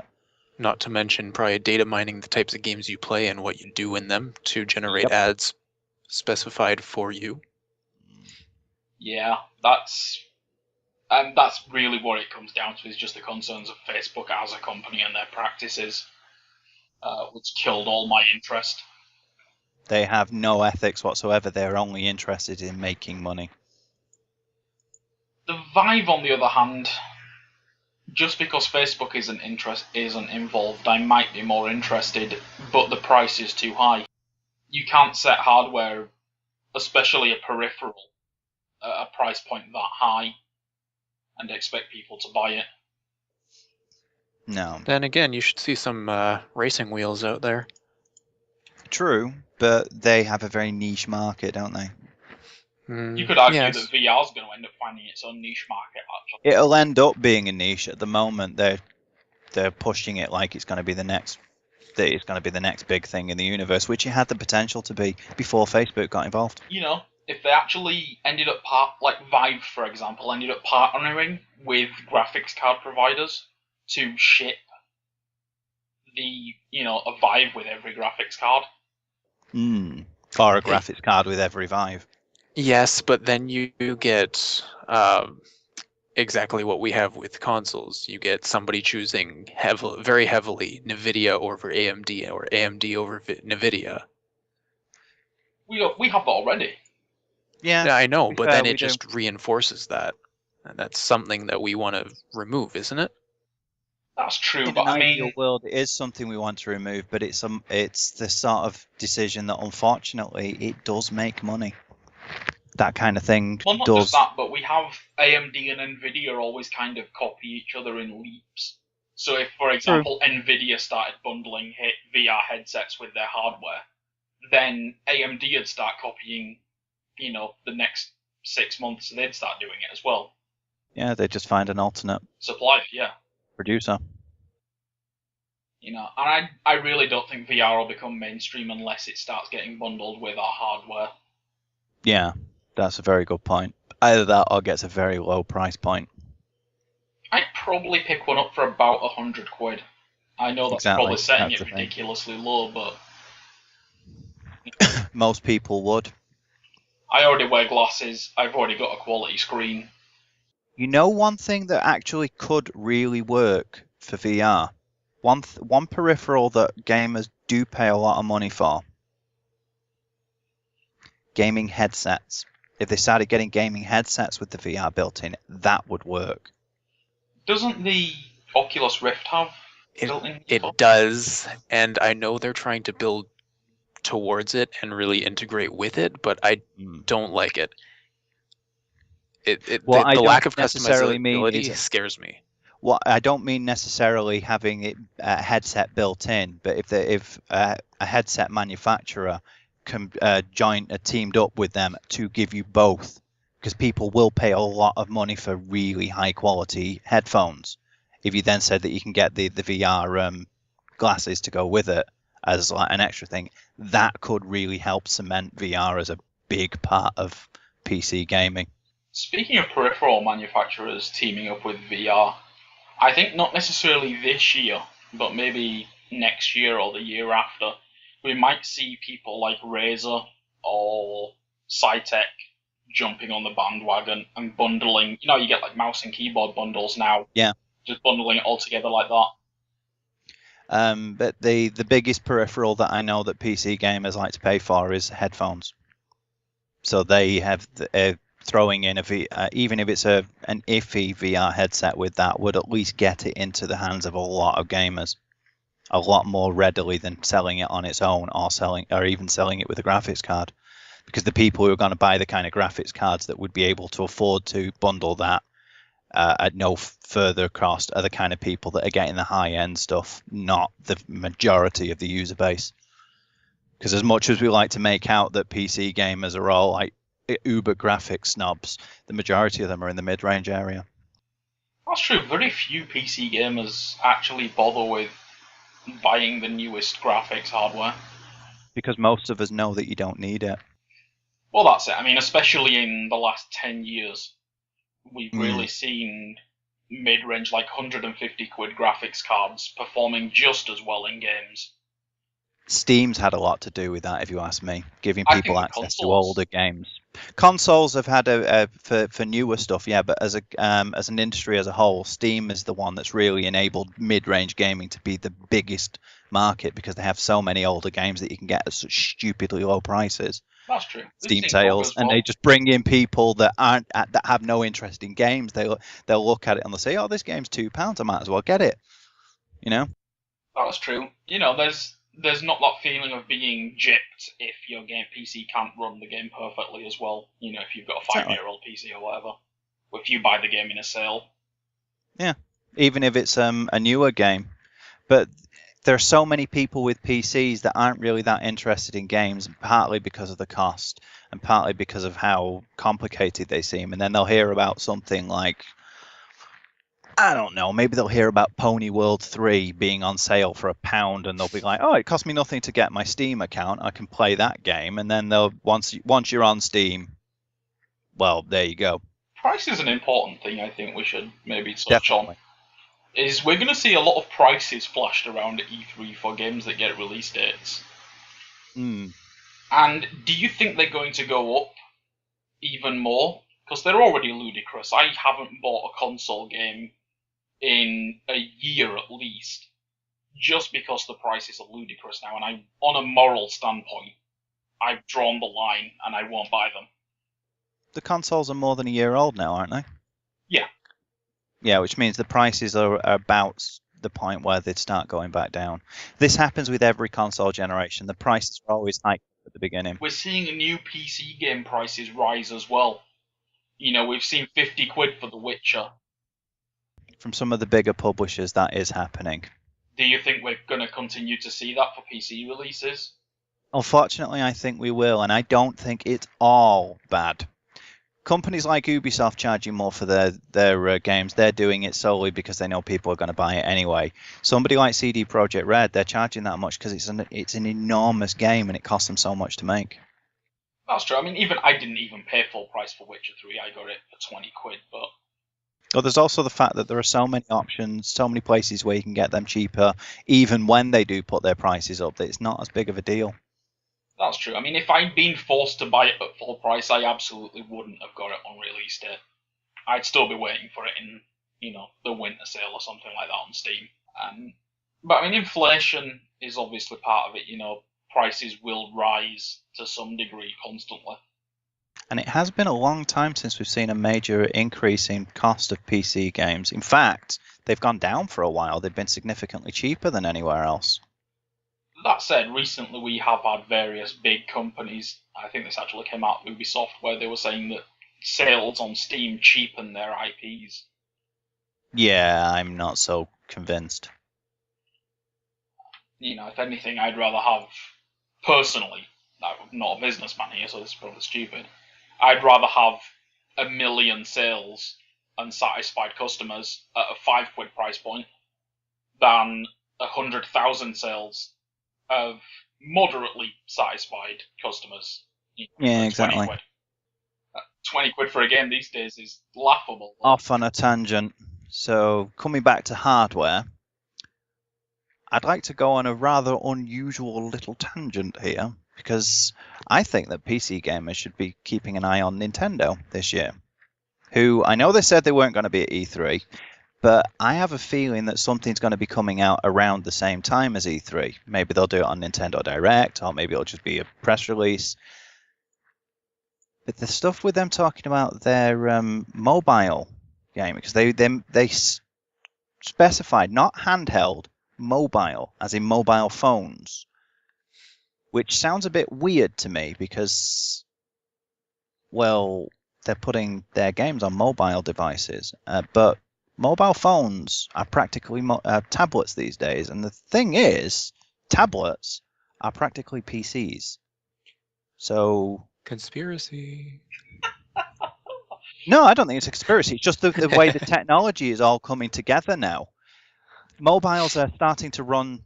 Mobile phones, or cell phones if you prefer, are starting to run pretty much this like a miniaturized PC in your pocket. And laptops in particular, they are tablets now. They are tablet phones. And with things like the Google Play Store, you get Android games on there straight away. Tablet PCs, they're starting to make a lot more games. So I think we're going to get to a point in the not too distant future where a game on a tablet is just a PC game that's built with touchscreen in mind.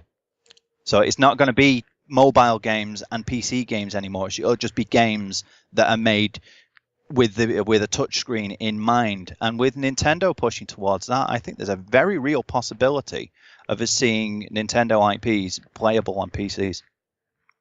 I would really like to see that. I think it would be a great idea.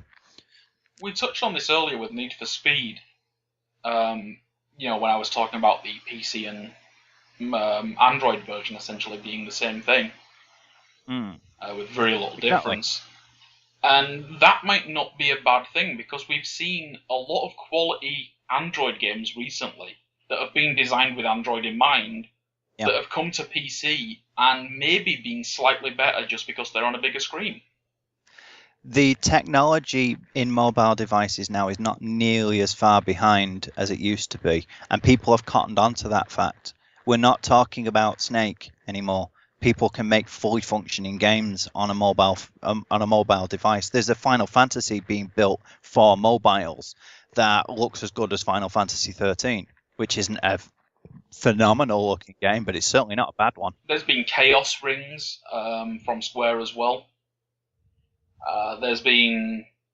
Sega's had a few. Sonic and Sega All-Stars Racing, for one.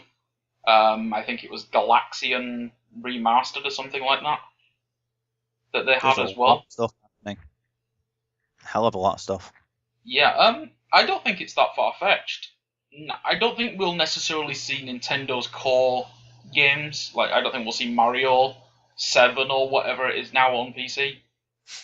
No, I don't think we'll see the primary stuff, but we might see. Well, they've already said that they're going to start allowing characters like Nintendo, like Mario and Zelda, to be in mobile games, and I think we might start seeing those spin-off games. Like Hyrule Warriors, for example. Yeah, to pull one out of my ass on the spot. We might, if Hyrule Warriors appeared from Nintendo onto mobiles, I think we might see that playable on PC, but I don't think we'd ever see a core Zelda title. No, I don't think we'll ever see the primary thing, but maybe another Animal Crossing. Actually, very recently I noticed that there was 2 Pokemon games released that were very mobile-oriented. One was basically just a Bejeweled game with microtransactions, and I'm not too sure about the other one, but I noticed that the Bejeweled one was just so mobile-oriented that you could just drop it onto an iPod or a phone, and it'd be perfectly working. Nintendo own a ridiculous market share of mobile gaming in Japan. And we're starting seeing other Japanese publishers, not Konami, Square Enix, and Square, of course, pushing for that. There's also a precedent for it. As much as Nintendo are now seen as being solely focused on their own stuff, when they first started out, Mario was on the Atari. Yeah, if anybody can make mobile gaming work in the West to the quality that it is in Japan, because Japan has way higher quality mobile games than we do, by and large.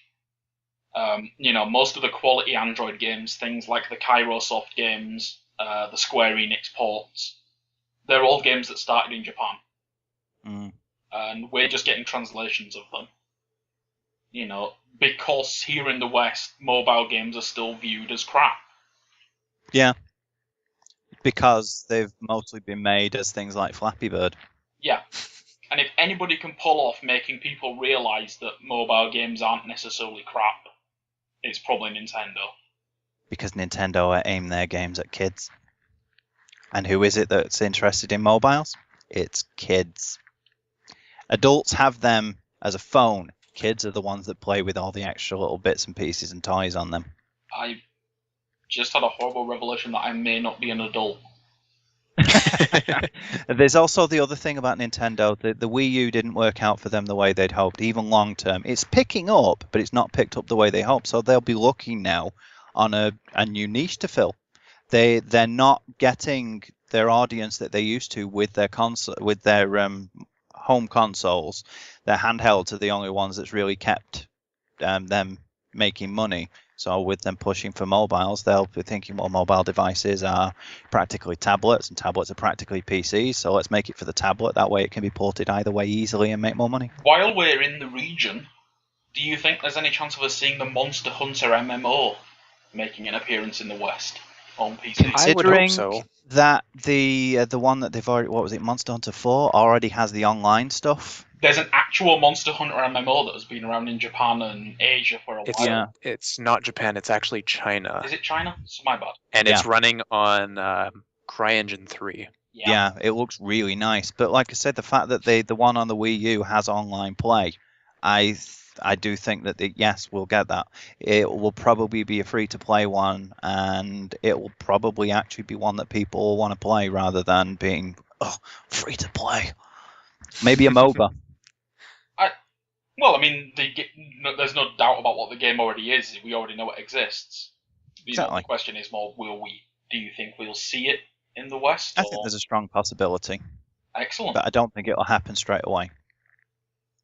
Fingers think crossed. that if what we'll get with that is maybe we'll get some kind of mobile tie-in for thing that allows you to interact with it and, like, you know, read a map for your companions or something to test the waters to get people interested. Nintendo don't rush straight into things. They spend a long time building up, which is why they weren't worried about the fact that the Wii U wasn't selling initially, because they didn't expect it to. They expected to pick it up long term. The tie-in with maps and stuff being on tablets is something we've already seen with games like Battlefield as Exactly. well. You know, the commander can be on that, don't even have to be at their PC. They can be playing the game from their tablet. Ubisoft have done some stuff with that as well. They said they're going to do something with the Division, allow you to communicate with your squad through the Division, I think. Pretty sure that's said. And then they have all their tie-in stuff with the Assassin's Creed games. You can play extra little missions on your phone to unlock new content. You unlock new destinations. I have such high hopes for the Division. A lot of people do. But I can't help but feel that it's going to end up being feeling like a cheap rebranded Ghost Recon game. Maybe. I think that pretty much ties us up for the main stuff. So let's touch on the last few bits and pieces. The odds and ends from around that we can tie to any major publisher. Well, Deep Silver, I suppose, is still another big one that has... I don't think they'll have a big presence there, but they've become a much bigger publisher since buying up all that THQ stuff. I mean, Saints Row did wonders for them. Metro really cemented them as a quality publisher. They now have the new Homefront coming, which is definitely going to be there, and that's going to get them some attention. Dead Island, for all its flaws, people have loved that game. Dying Light was, I don't know how well it sold, but it made a lot of waves, paid a lot of attention. Dying Light was great. Dying Light's a fantastic game. So I don't think they're not going to have their own conference this year. We'd already know about that, but I think keep an eye on them, and next year they probably will, depending on how they do this year. And with it's all riding now really on Homefront. Maybe we'll see something about a new Saints Row as well. I'd like to see a new Saints Row, because Saints Row Get Out of Hell was quite blatantly just we're giving you this little expansion to the main game to tie you over until we make a full one. And considering how quickly that was made, it makes me think that they're already working on a new game. I did feel somewhat like Saints Row 4 had jumped the shark. But, that said, with all the crazy superpowers and flying around and stuff that you could do, imagine a Saints Row game based on superheroes. Yeah. That would be awesome. Well, that's the whole thing about Saints Row, is they are trying to outdo themselves and be as crazy as possible every time they can. And they unashamedly do that. It's all about having fun. You think about it, Saints Row started off as a parody of Grand Theft Auto. Saints Row 2 kind of started to find its own niche. Saints Row 3 was a parody of Saints Row. And Saints Row 4 was a parody of Saints Row 3. It's taking the piss out of itself now. I think Saints Row 3 really hit that balance between quality and parody, though. And like I said previously, Saints Row 4 felt like it had jumped the shark and it just wasn't as good anymore. I'd like to see them do something new, like I said, superheroes, maybe. What I mean about Saints Row 4 parodying itself though is they did jump the shark, but I think they did it intentionally. They did. It wasn't a bad game. Mm. It It was wasn't one where they good knew in they my painted opinion, themselves overall. into a corner where what can you really do next with the third row Saints? So let's just throw all semblances of reality out of the window and just fuck it. I mean, I met Jim Boone a couple of years ago when they were showing off Saints Row 4, and he was saying during a speech they gave that when they were bought up by Deep Silver kept giving them very funny looks about the amount of money they spent on beer during their meetings. And I don't think he was joking. I really do think that they just kind of get down in the boardroom to have a meeting, and then they all just get bladdered and come up with the first ideas off the top of their head. That does seem like the way a Saints Row game would be born. Pretty much. I mean, come on, Saints Row. Which was it? Yeah, it was Saints Row 4, where they had that little scene with like a toy and a little spaceship on a stick. It was live action stuff of them showing how they defeated Paul, the big Saints Row drink can thing. And it's like, Oh yeah. why not? just go with it. Well, we're still somewhat related. What about Homefront 2? That's Deep Silver as well, isn't it? Yeah, that's Dan Buster. Well, it's actually that's another thing that they did. They bought Crytek UK, didn't they? What is it, Crytek UK? Yeah, Free Radical. They bought Free Radical. That were bought by Crytek and became Crytek UK, and now they bought them up and they've become Dan Buster, and they put them back on Homefront along with some of the original THQ people. So I think Homefront 2 is going to be great. The original promises and pitch of Homefront 2, to me, really felt like they were trying to recapture the success of the PlayStation 2 game, Freedom Fighters. Yeah, I can see that. They just wanted to make it a bit more serious.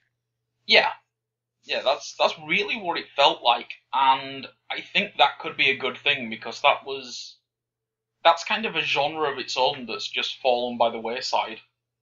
Well, the only thing that really let Homefront down, the original, was THQ never had a massive amount of money. It was a game that was very ambitious in scope, and they just did not have the funds to make it. What was left was a great setting, but a mediocre game. And this time around, Deep Silver have a lot more money. They have much deeper pockets. I think Deep Silver are also a lot more willing to just let the developers get on with it as well. THQ were always like that, to be fair. It's just they didn't have the money. They literally just did not have the cash. They were very stupid with their money. They'd throw it around like a AAA studio, and then that's why they went bankrupt. And they just didn't have the capital, whereas Deep Silver do, and they do seem to be willing to let their developer studios go and do what they want to do. So I have very high hopes for Homefront 2. I think we'll see a really good game out of it. I want more Homefront. It's a really good setting. It was an incredible concept. It really reminded me of the movie Tomorrow When the War Began, actually. I haven't seen that, but it reminded me very much of Red Steel. You mean Red Dawn? Which was one of their big Red Dawn, which was one of their big influences anyway, so it makes sense. Well, yeah, Red Dawn's a big influence on Tomorrow When the War Began as well, so it's all kind of the same thing. I don't know why I didn't just say Red Dawn. Yeah.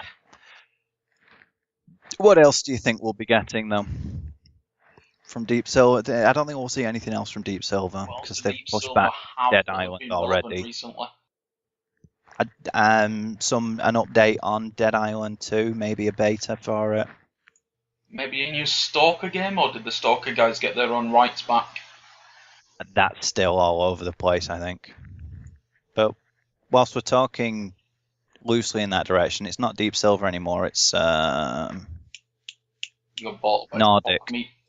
Oh, that's but right. I really, really, really desperately hope, please give us more Red Faction. Please. What I'm really hoping is that Nordic will be like, here you go, people of Volition that now work for Deep Silver. You make this for us and we'll publish it. I do like Nordic's reasons for buying up so much stuff when they did. After Nobody else THQ. wanted it. No, they got fed up of people asking who the hell are Nordic Games, because they had like 2 Yeah. games to their name at that point. And so they bought up a bunch of stuff that people already know and love. I'd like to see them do something with it. They do know that a lot of people want a red faction, but they also, unfortunately, Volition are owned by Deep Silver, so trying to recreate a game that somebody else owned is not always a good idea. So I'm really hoping that Deep Silver and Nordic can come to terms and make it between them. I'm actually looking at Deep Silver's game list now, while trying to decide what else they might run with. We're seeing a lot of Warhammer games recently. Maybe we'll see a new Warhammer strategy game from them, because it didn't get a lot of attention back in its time. Focus are the ones that have most of the Warhammer stuff now, though.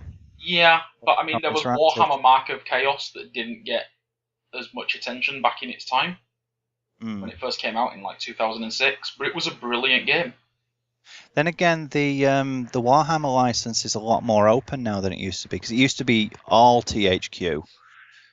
Yeah, Now we're seeing it full throttle. Did Space Hulk? There was a Warhammer fantasy game on the mobiles, which was actually halfway decent. Warhammer Quest, wasn't it? There's the first-person shooter coming from Focus. There's Regicide.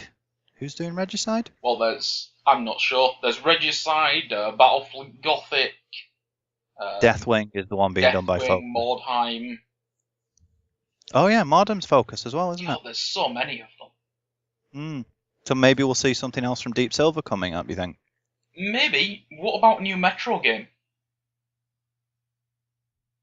That's a possibility, actually. At least very early stages of one. Maybe an announcement of one? I don't think we'll see anything more than a CG trailer if we do see anything. Because there is another Metro novel on its way. Yeah, Metro Redux really struck me as a stopgap towards another game to keep interest in the series. So I would personally like to see more Metro. And they did put Dead Island 2 back when it seemed like it was practically finished. That attentions have to have been going somewhere. So maybe they've started stepping up to making a new Metro. I wouldn't be unhappy about losing out on more Dead Island in favour of Metro. Neither would I. Absolutely not. Of course, even if it is only very early stages, just knowing that there's another one on its way would be fantastic. They are incredible games. Of course, there's Mighty Number 9 as well. Yeah, they're publishing that. Although they've been pushing that a lot at MCM Comic Expo recently, so I don't think we'll see that much at E3. Maybe just news of the final build and a release date. Hearing a release date at E3 would be quite nice. I'd be happy with that. Speaking of release dates and stuff, Divinity. Larian will be announcing something new. CI Interactive have just done are they doing a Lords of the Fallen Game of the Year type edition? That's right, that just happened. Yeah. So they'll be pushing for something else as well, because I think we're going to see the only sequels. reason for them. Yeah, the only reason for them to do that so early is to get a bit more cash to make a new game, if you ask me, because it's Lords of the Fallen is 6 months old? Yeah. No, I think it's more than 6 months, isn't it? It's less than a year. So for them to already be doing a Game of the Year version means that they're doing it for the money. Let's see. If you ask me. In Europe, it was the 28th of October 2014. It came out. So it's less than a year then. Yeah. Usually you get your Game of Year stuff at least a year later or whatever it is, your collected edition. The fact that they've done it this early suggests to me that they're trying to get a quick infusion of some extra cash for something else. So there'll be something at E3. It's a game very unfairly overshadowed by Dark Souls. Which is unfortunate. It's more accessible, but not necessarily any easier. It's very much the same kind of game. But you know what people are like, if something is popular and something even remotely similar to it comes along, you're ripping it off. Even if the thing that they're talking about has ripped off something else. Like people are talking about how everybody was ripping off Minecraft, despite the fact that they openly stated that they got the idea from somebody else. Yeah, it's true. I think Lords of the Fallen maybe has the, now that it's more well known and it's had enough time to kind of get its own following, I think maybe a Lords of the Fallen 2 might stand a chance. Yeah. Well, you think about it, Dark Souls didn't do all that well to begin with. It was Dark Souls 2 that really got people into it. Demon Souls barely got anywhere, initially at least. For me as well, I'm sure for a lot of other people, but for me personally, I find Dark Souls to be a little bit too intimidating.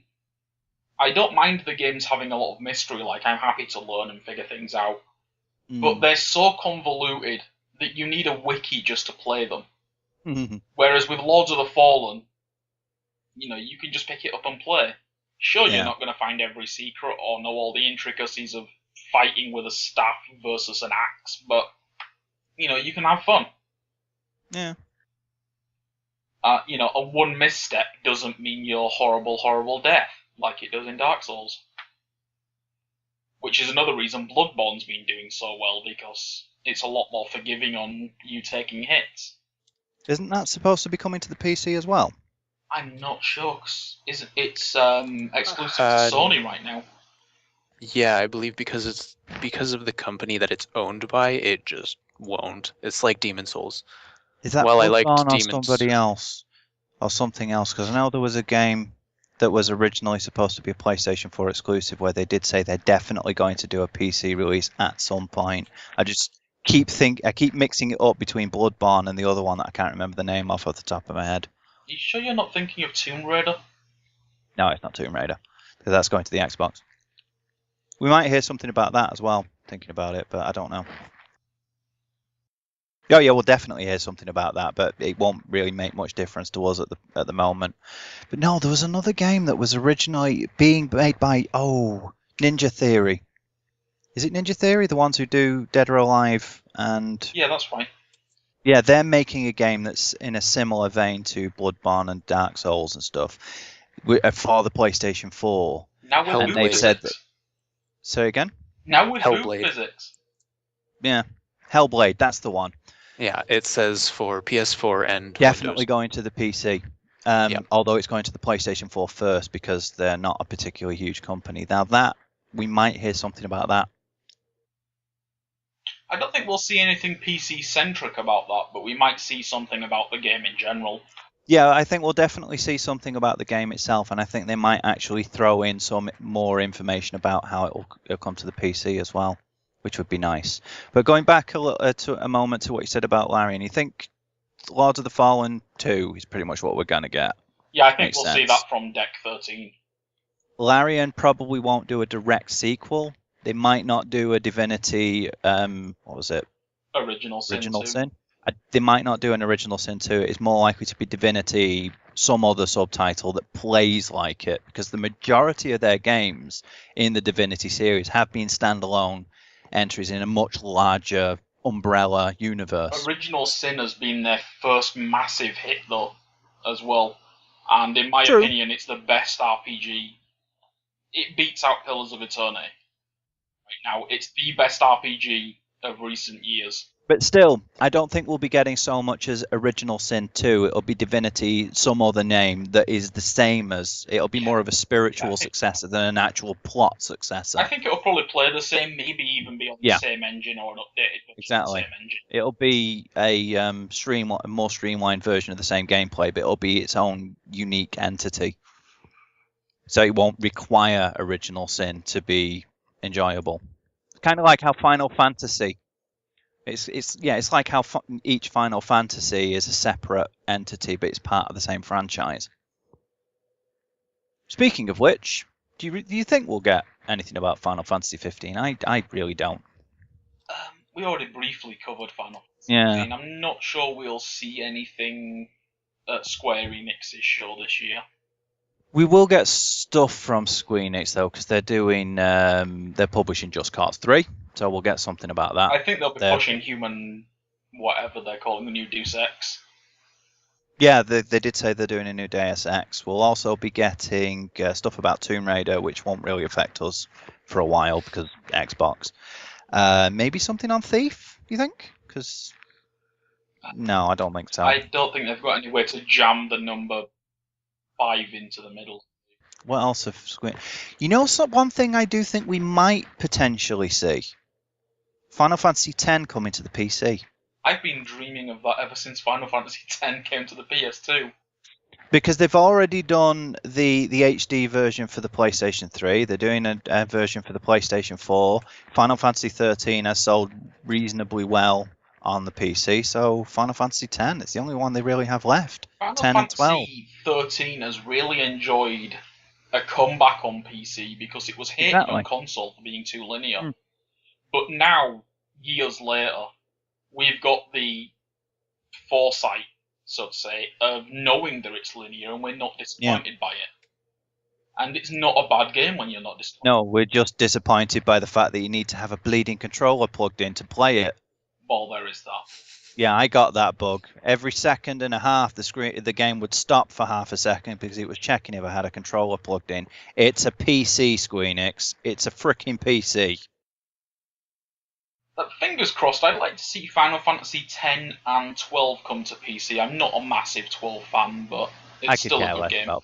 The problem I have with Final Fantasy 12 is it's like 45 hours of build-up and then 2 hours of climax. That's what she said.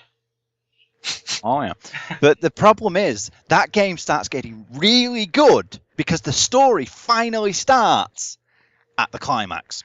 Given that we've seen the other Final Fantasy games kind of building up, I don't think 10 will be the next one we see on PC. I think we'll either get a remake of 6 or That's already there. 9. Final Fantasy 6 is already there. 6 isn't on PC, is it? I thought the newest one we had was 4. Pretty sure we got number 6 as well. We've had 7 and 8, obviously. I was really glad about Final Fantasy 8. Oh, I'm actually checking my Steam now. Sure we got Final Fantasy 6. Yeah, I'm positive we did. I'm seeing 3, 4, 7, 8, 9, 13, and 14. So we don't even have 1 and 2 on Steam yet, despite them having perfectly good Android ports. What's Final Fantasy 4 called? There's 2 versions of Final Fantasy 4. There's the standard original release, and then which is, sorry, I say original release. The original PC release, which is a port of the DS version. Yeah. And then there's the new one, the After Years, I think it's called. Right, that's the one I was thinking of. My mistake. No, it's not Final Fantasy 6. So yeah, if anything, I think we might see a remake of 6. Maybe Bravely Default 2? Possibly. I'd like to see Bravely Default come to PC. Because there is a lot of love for JRPGs on PC now. But the reason I'm saying Final Fantasy X is because they've already done the HD remasters for the PlayStation 3 and 4. It would be a good time to do it. So it'd be easy for them to do it as well because they're already working on porting it. The fact that they've got it working on PlayStation 4 means that they no longer need the Emotion Engine hardware to make it run the game at all. Exactly. So maybe I'd love to see it. I want it. Well, I'd like it, especially if they do Final Fantasy X too. I know I'm like the only person in the universe who loves that game, but I do. I really like the changing jobs on the yeah, kind of thing. Being able to change your dress spheres at any point is such a girly game. I love it. I think that's what put a lot of other people off, is that the game's quite girly in every other aspect as well. But gameplay-wise, it's spot on. One of the best. It was fun. And apart from the horrible laughing scene, I think 10's probably got one of the best stories. But the laughing scene is supposed to be terrible. That's the point. The only complaint I have about that is it was so good at being intentionally terrible that it was genuinely terrible. But it was supposed to be. It was just, it was kind of uncomfortable, but at least it was intentionally that way. I think anybody who hasn't seen that scene yet should pause this and actually go look that up right now and then come back. Yes, you should. Maybe we can Just embed that search. scene above. Yeah, just search Yeah, Final Fantasy yeah. X laugh. Or worst scene in video games ever. Probably come up under that as well. So, is there anything else from Square Enix, you think? I don't think there is there? Square Enix don't really have anything else, do they? They're always very console-centric. It's mainly, especially with their RPGs. They've fallen very heavily out of favour recently. They made some very dumb choices. I think we're really just going to see them pushing Deus Ex, and maybe we'll see some actual gameplay. Possibly. I think it's a bit too early for that, though. It's more likely we'll get some conceptual stuff. Well, by actual gameplay, I meant like a mock-up. The standard bullshit gameplay. That's what I mean. I don't know if we'll even get that much from them at the moment because they've only just started talking about. Then again, they did start pushing stuff about a new engine last year, didn't they? So yeah, we might talking about actually get something. Deus Ex Universe, weren't they? Yeah. So maybe we will get something concrete about it.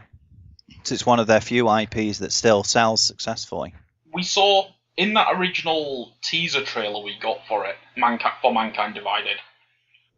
We saw a lot of new tech on Jensen, like his new falling sphere thing. We saw his new armor, his new blade, stuff like that, and a lot of new characters as well, and a lot of detail about the world, the riots and stuff. We might get so they've obviously put a lot of work into it already. So it's hard to tell just how much it's actually being in development. Yeah. It may be that all of this has just been drawn from design documents and there's nothing actually concrete there yet, or it could. Now that I think about it, the fact that they did do the Deus Ex Universe thing last year this might be the focus of what they're doing this year. Might end up being that, which would make sense considering they put that teaser up recently. They haven't really been pushing anything else big. Speaking of recent teasers, do you think we'll see anything of Advent?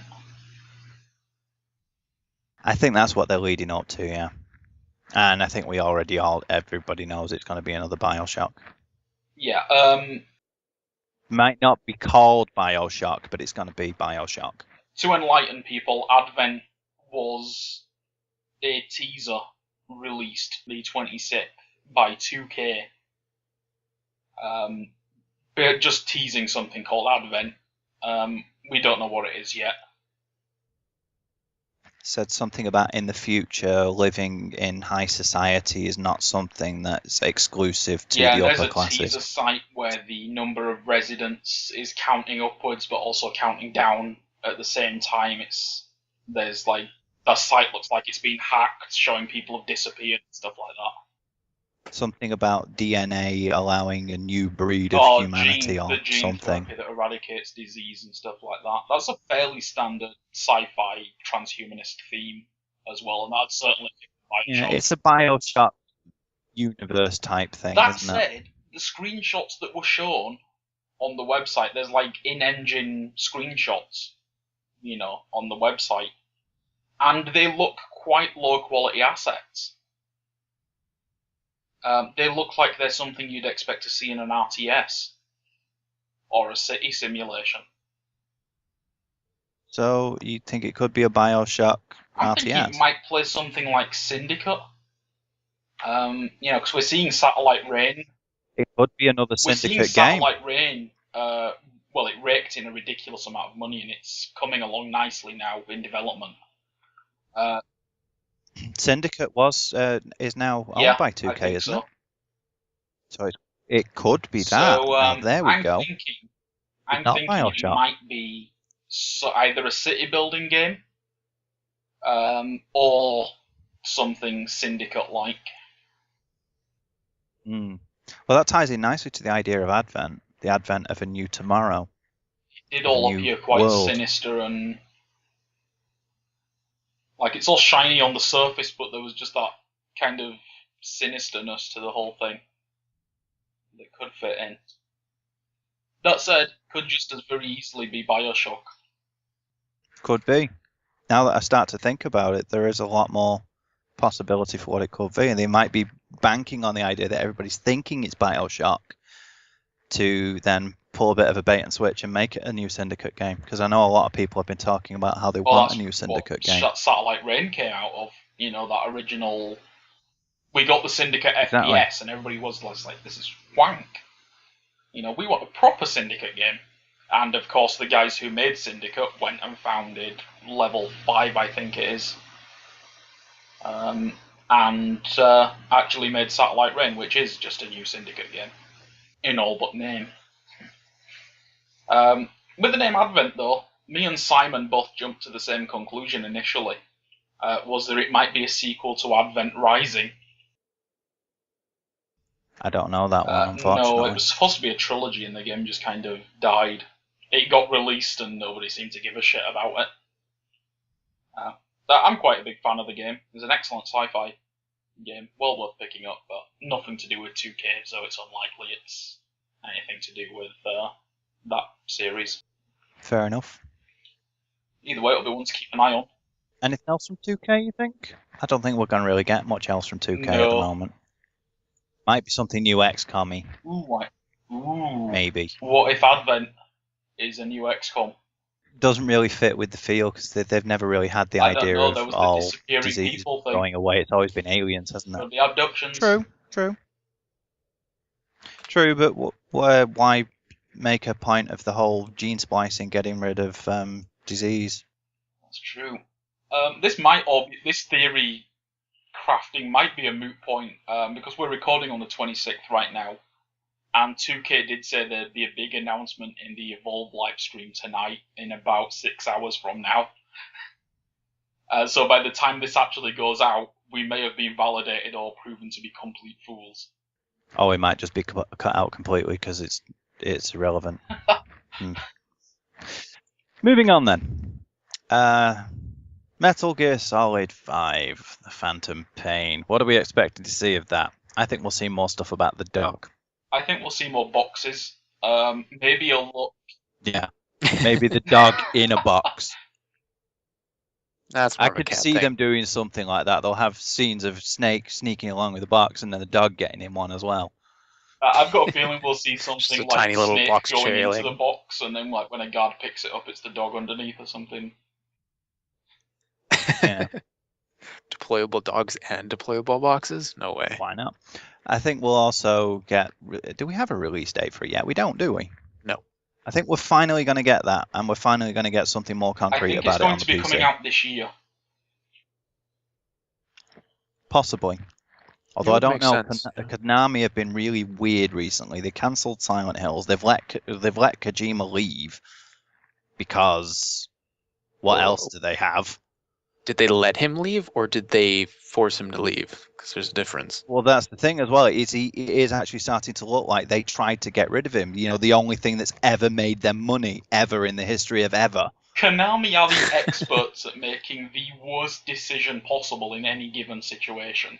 This is a game I only discovered the other day, but Hard Corps on the Xbox. It's a Contra game without the Contra name. And, I've getting heard of rid of Kojima under whatever circumstances this has actually come about on. David Hayter maybe not being involved with Metal Gear Solid 5. I thought he was still involved as a creative consultant. I don't know. But finishing off the laundry list of Konami's crap decisions, just because I can, is also their push for mobile gaming. And cancelling Silent Hills. And trying to get rid of the playable trailer, PT. Yeah, they've actually just nuked that, haven't they, from PSN? And for a little while there, they were talking about blocking it from being playable on consoles that had already downloaded it. Wow. Yeah. Oh, really? I hadn't heard about that. They were talking about doing it, but they seem to have cottoned on to the fact that nobody would ever buy anything from them ever again if they did that. So they haven't, thankfully, which means that there are now people selling PlayStation 4s for like £35 billion because it has PT installed on it. It's mad. That's like what happened with Flappy Birds. Back to Phantom Pain, though. I think we might see more of the multiplayer, because there was a big push on that a while back. Yeah, there has been, actually. And that actually looks really interesting. And people seem to forget, the Metal Gear series has had multiplayer since Snake Eater. That's true, it did come with Metal Gear Online. Yep. And a lot of people thought that that was better than Metal Gear Online, the more recent one on Metal Gear 4. I never actually tried the multiplayer in that, I'll be honest. Neither did I, but I remember a lot of people saying that they preferred it in Metal Gear 3. I think people preferred a lot of things in Snake Eater to Metal Gear 4. Very true. This new one looks to be a very different type of game. It does seem to have the real gameplay possibilities of actually playing a proper action game or a proper stealth game and being able to switch between the two, which is something that Metal Gear's always struggled Peace Walker with in the past. has that option. It's a PSP game, so it just doesn't do it very well. All of the Metal Gear games have the option of going in guns blazing. It's always, they've tried to make out that it's a stealth game, so when it did come to the forced combat sections, the two just didn't mesh. The game as a whole wasn't fast enough to really make it a properly viable gameplay style, whereas now they do finally seem to have got the balance between the two, where you can play it as a straight up stealth game or as a straight up action game, or switch between the two at a moment's notice. One of my main concerns about Phantom Pain, though, is that I think it's going to reuse environments a lot, because it looks like they're pushing for a Peace Walker style mission system, but with more bigger open maps. And it works in Peace Walker because you only revisited an area 2 or 3 times, on different missions. Or you played the same mission over and over to grind points or whatever. Isn't this one looking more like having an open world as like one big area with? Yeah, it seems like there's a larger, not necessarily a total open world, but like large open regions, basically, is what it looks like. The horse can take a shit when it wants, though. You can be walking along and the horse just crap all over the place. Kojima ignored my tweet where I asked him if we can fault and recover the horse's shit. Well, I don't see any reason why you wouldn't be able to. I mean, you used to be able to pick up, with that game series, you have your dirty magazines, you can use your spent cartridge cases as distractions. Don't on yourself so you didn't get attacked by wolves. Yeah, exactly. So, yeah, you probably will be able to pick up the poop.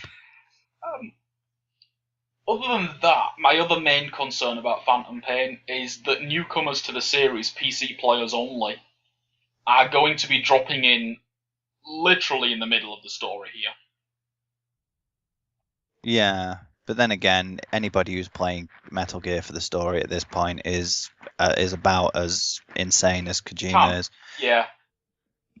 Conceptually, I won't deny he's fantastic at ideas, but his story is not just baffling, it's batshit insane. It makes no sense. It's like, exactly, it doesn't make any sense, and it doesn't even try to anymore. It's like the end of Metal Gear, Sons of the Patriots, or Guns of the Patriots, whatever they called it in the end. That's the one that kind of shows that. It's like you have to go crawling through this microwave array to turn off this switch, and then when you get the fucking robot comes in afterwards and turns it off for you. Like, why didn't you just send the robot in there in the first place?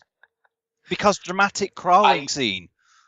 Oh, and by the way, nano machines are responsible for everything. I did enjoy the fist fight on top of Arsenal Gear, though. I hope Metal Gear Solid 5 has something that awesome as an ending. So, yeah, people jumping in the middle of the story, who cares? You really do go to the Metal Gear games for the setting more than the story. That's true, but the story's still a part of it, and if nobody can understand why you're doing any of the things you're doing, that might put people off buying it. Because as far as PC gamers in the West are concerned, again, the East is a completely different matter. They have Metal Gear Solid games on PC.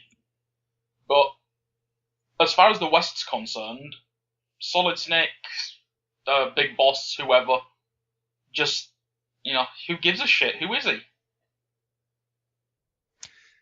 But at the same time, when you think about it, each game, although they're part of a franchise, has been self-contained and has told you enough about what's going on to know the backstory. That's true, but I mean, I'm not sure how much of Phantom Pain's going to have that, because it seems to tie in so much from the other games at this point. Well, the other one that was on what was it called? That really short one that a lot of people complained about just recently. Metal Gear Solid 5, whatever Ground it's Zero. called. That's it. Yeah, people were fine with that. Maybe they'll consider that enough of a grounding to get them used to the setting, because it's kind of telling its own little story now. It's a sub-story within the greater franchise, That's isn't true, it? but I mean, it also ties directly into Major Zero, aka Cypher, from Snake Eater.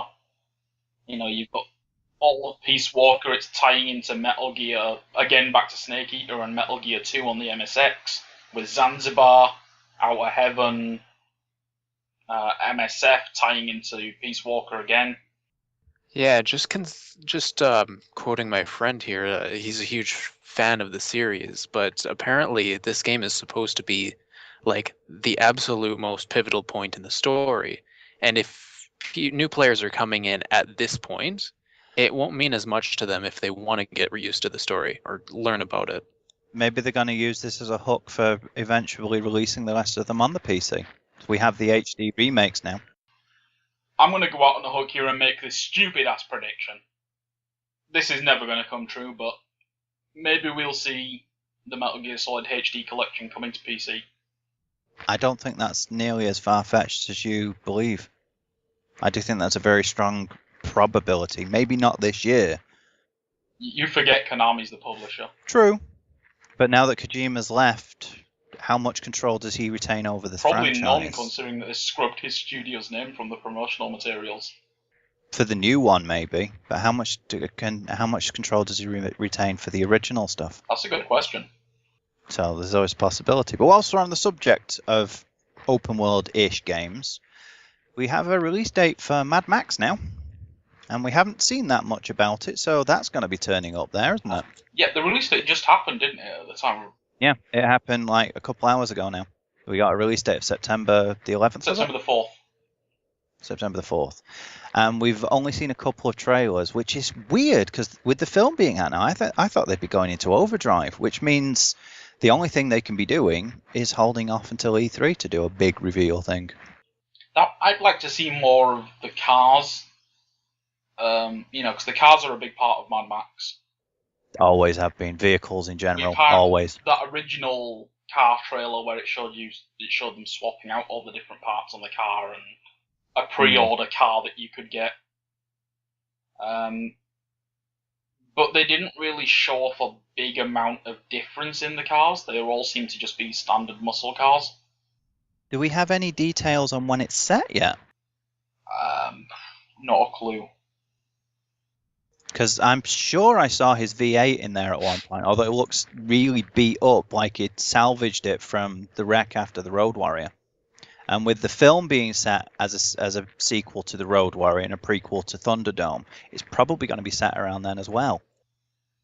I think in the game, you get your car salvaged after yours is stolen by bandits. I think you salvage an Interceptor, and that becomes like your starting car. Either that or I've just had an amazing dream where I became the Road Warrior. Maybe.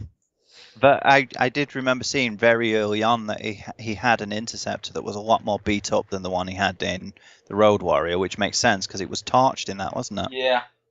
I think... So maybe he's gone and because just torching it isn't going to completely ruin the car. It's just going to ruin most of the frame.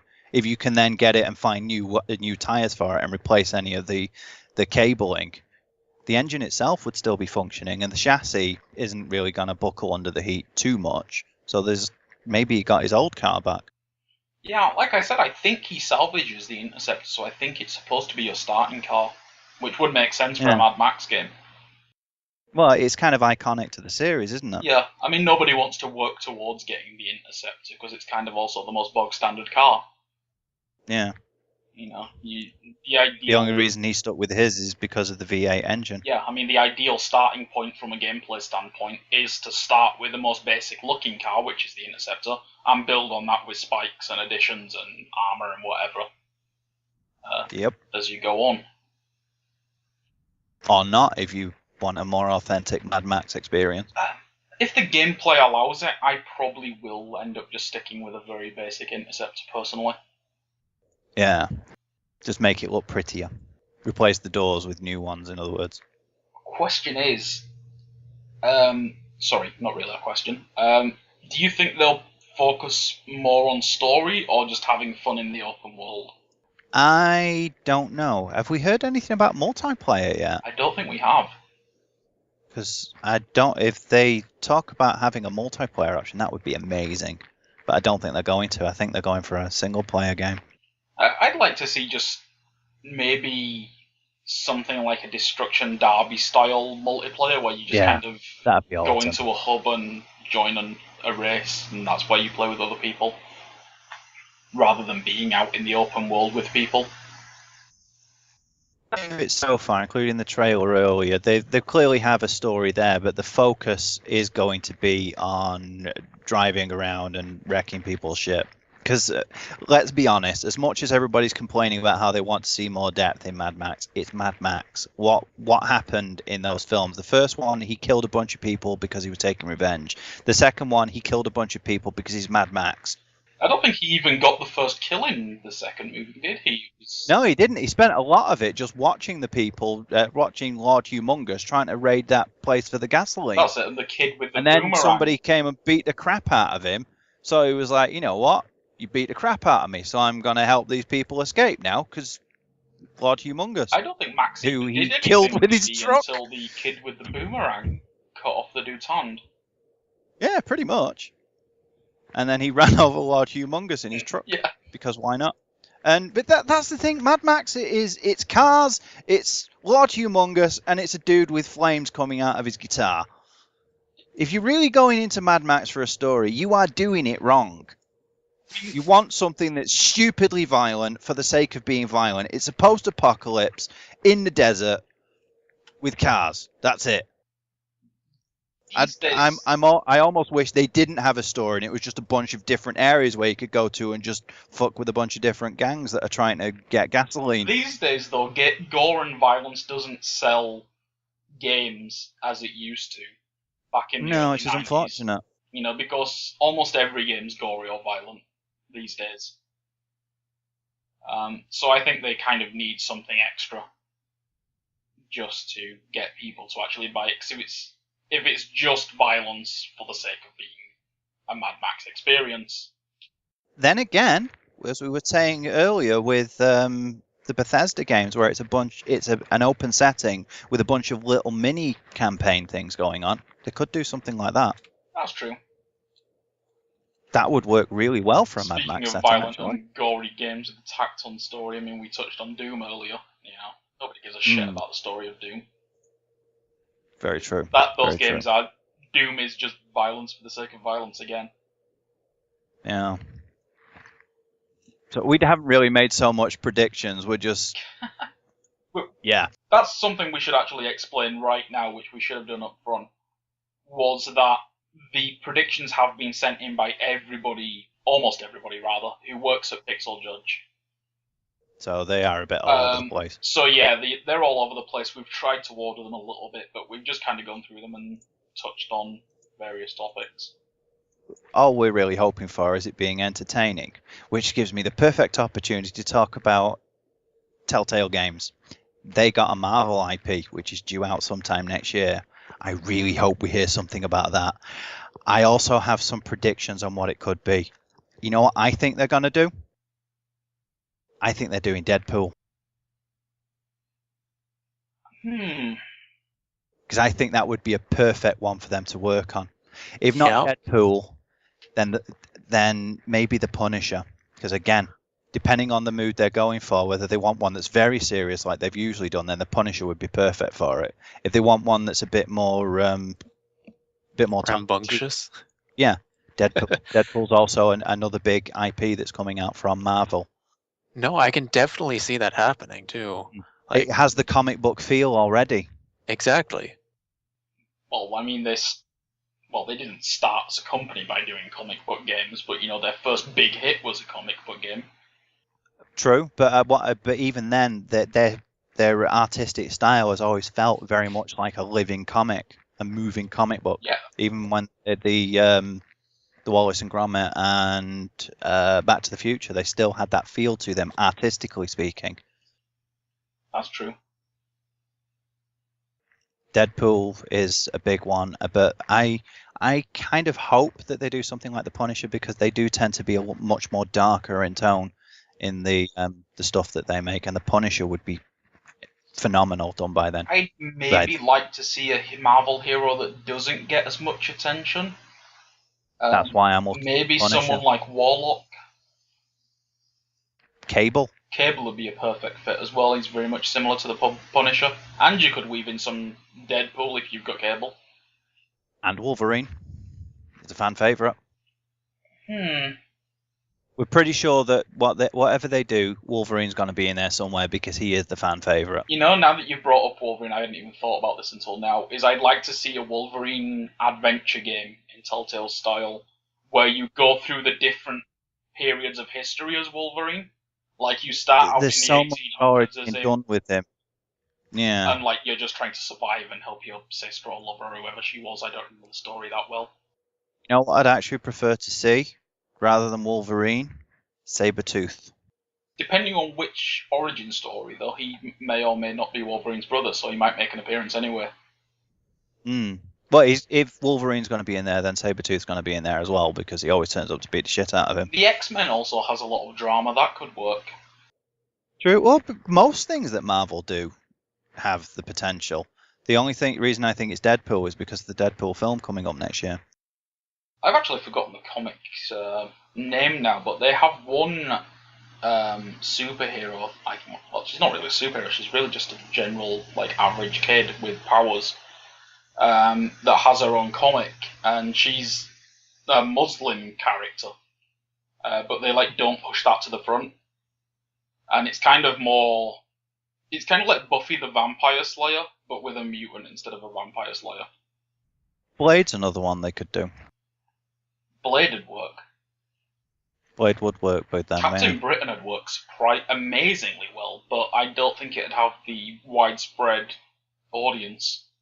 Then Did again, you say Marvel, Captain Britain? Captain Britain, yeah. Captain Britain has worked with Blade. He's fought vampires from space. That's an actual character? Yeah. Yeah, he's worked with Nick Fury and Blade to fight vampires from space with the power of Merlin. Okay. New to me. Nick Fury would work as well, actually. Yeah, Nick Fury would be great. Oh, wow, we're really snowballing this. They could do one based on the Agents of S.H.I.E.L.D. TV show. They really could do one about anyone, that's the thing. Now that we really think about it. But there's going to be something about that, finally. Who says they're going to be doing it about any one particular character? It might just be a Marvel set thing with lots of different people in it. And if they ended up with an open-ended license from Marvel to just make Marvel adventure games, they've got essentially a license to just print money. Yeah, it might just end up being Telltale's Marvel Adventures, and it'll just have Marvel characters in and not focus on any particular facet of the franchise. I think I'll probably end up buying it no matter what. I'm a pretty big Marvel fan. No matter what happens, just it's Telltale. So long as it isn't Howard the Duck. Oh, that would be hilarious. Come on, let's be honest. But the thing is, Telltale are that good. They've even got me liking Game of Thrones, the game. Can't stand the rest of it, but I like the game. That's how good they are. Same with The Walking Dead. I tried watching the TV series, and it was just 6 hours of me watching stupid people do stupid things. Why do people watch this? Why is this so popular? My problem with Game of Thrones mainly was that I couldn't remember the names of anybody. And not because they weren't interesting characters, but it was because everybody had stupid bloody names, and there was always half a dozen people with very similar sounding names. And that just put me off. It was like, wait, is this guy Baratheon or some... I don't even remember the names. That's like the one fucking name I know. That's how bad it is. You don't even know Tyrion Lannister.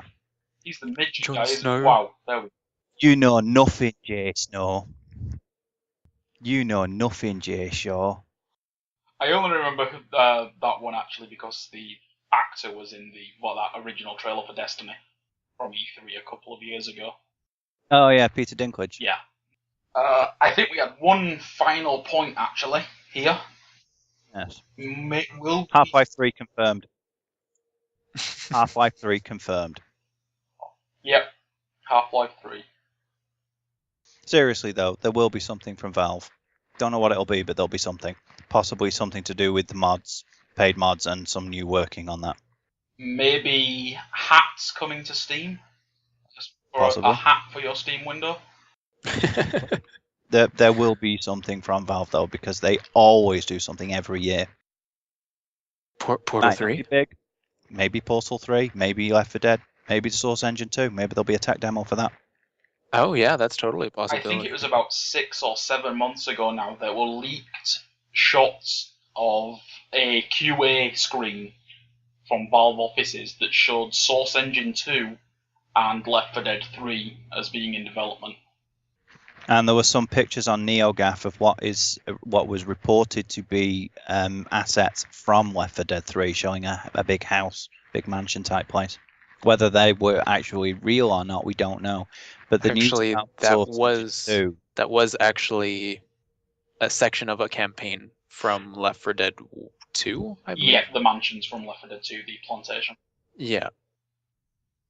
But I know which screenshots you're on about, and the rumor was that those were from the new Source Engine. Those shots. And that they were going to be putting them into Left 4 Dead 3. Because you think that makes sense though that they'd have stuff from Left 4 Dead 2, because Left 4 Dead 2 now has everything from the first game as well. Yep. So when they make Left 4 Dead 3, it will have stuff from the previous ones. I mean, calling a sequel from Valve though is a bit risky because they've abandoned Half-Life essentially. At this point. Yeah. It'd be stupid not to make Left 4 Dead 3 or Portal 3. But Valve historically aren't great with 3s. Yeah. Although when you really think about it, they've made more than 3 Half-Lives. Do the expansions count? Half-Life. There's Blue Shift. That's what I mean. Do they there's count? Corpse, Half-Life 2, Half-Life 2 Episode 1, and half of it, well, like 60% of Episode 2 that was released.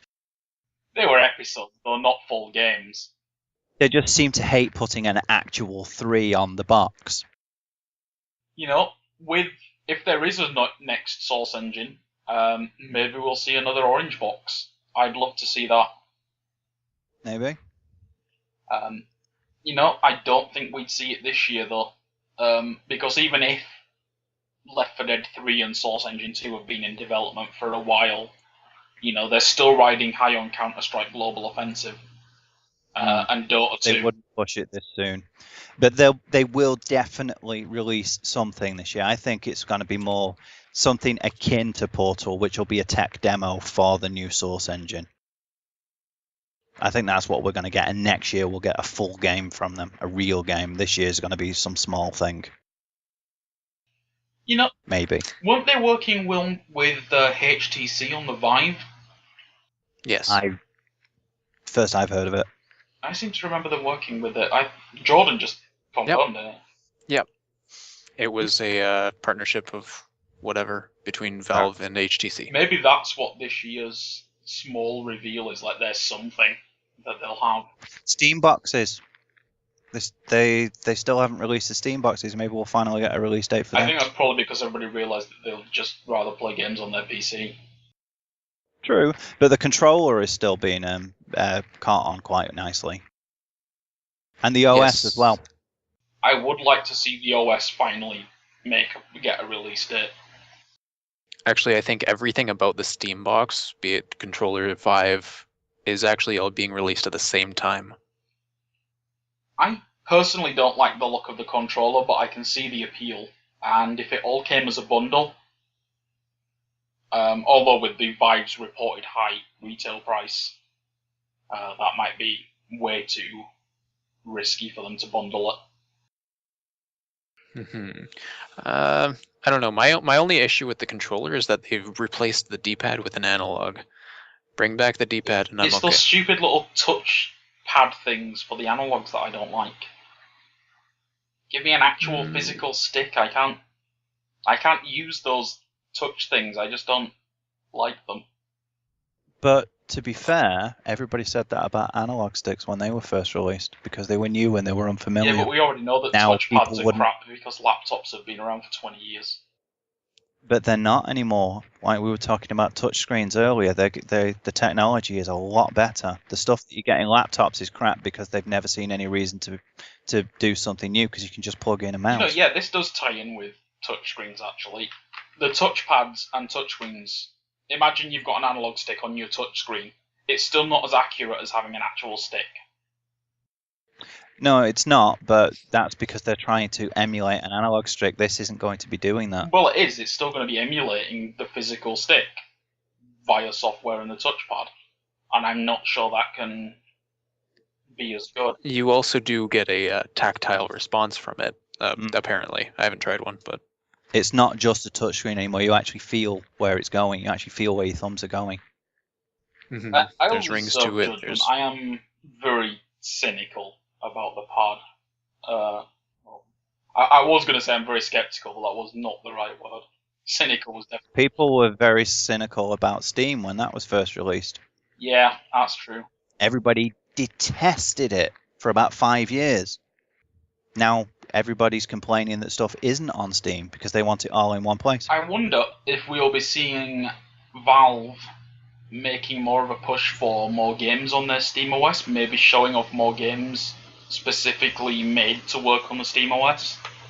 That could work. Because obviously Windows is the gaming juggernaut when it comes to PC games. Very few work on Macs, very few work on Linux systems. There's a lot of a push towards using Linux now, though, with the rise of OpenGL. Well, you've just brought me rather far more quickly than I was going to get there, to the point, was that Windows doesn't have to be the end of PC gaming anymore. We have OpenGL that's getting better. Reportedly, The new version of OpenGL rivals DirectX 11. And DXX 12, what I've seen of it, doesn't seem to be the big leap forward that they were originally saying. It's more like a refinement of DirectX 11. It's coming across more and more like being a gimmick to try and get people onto Windows 10. To be fair, that's all DirectX 10 wasn't it? It was just a gimmick. Exactly, and it didn't work for them. It wasn't until DX 11 that people started to pay attention. I think DirectX 10 worked out better because they pushed Halo 2 at the time. And, PC gamers were still thinking they were going to keep getting Halo games on PC, and Microsoft have proved that wrong. But when you look at things, there are still games now that are being made in DirectX 9, and they're still doing successfully. That's because modern hardware, DirectX 9 has next to no performance overhead. Exactly. So DX isn't really the big driving force behind PC gaming that it used to be. That's true. The thing that keeps most games situated firmly on Windows is the DLL issue, in that Microsoft owns the rights to DLLs and won't allow them to work on any other system. The main thing that keeps stuff on the PC these days is that most people have a PC for gaming. It's a catch-22. Most people are PC gamers, so they make it for the PC, which means most people are PC gamers, which means they make it for the PC. But yeah, I think if Valve certainly have the clout to get developers and publishers on board with having more games made natively for Linux. And they are pushing for it as well. They're doing it gently, because they don't want to alienate everybody immediately, but they are making a push for it. Gaben himself is madly in love with Linux, or at least he was last time we were talking about it. Yeah, I think if they're not stupid about it and don't push it out the door too soon, make sure it's feature complete, make sure it can act as a full operating system, have web browser compatibility, word processor, everything else that a full operating system like Windows has. The important hurdle to overcome with a Linux build, of course, is making it accessible to the general user. Yeah. Um, Valve time. they need to do that before they push it out, because if they push it out and it's like using Linux, it's not going to catch on.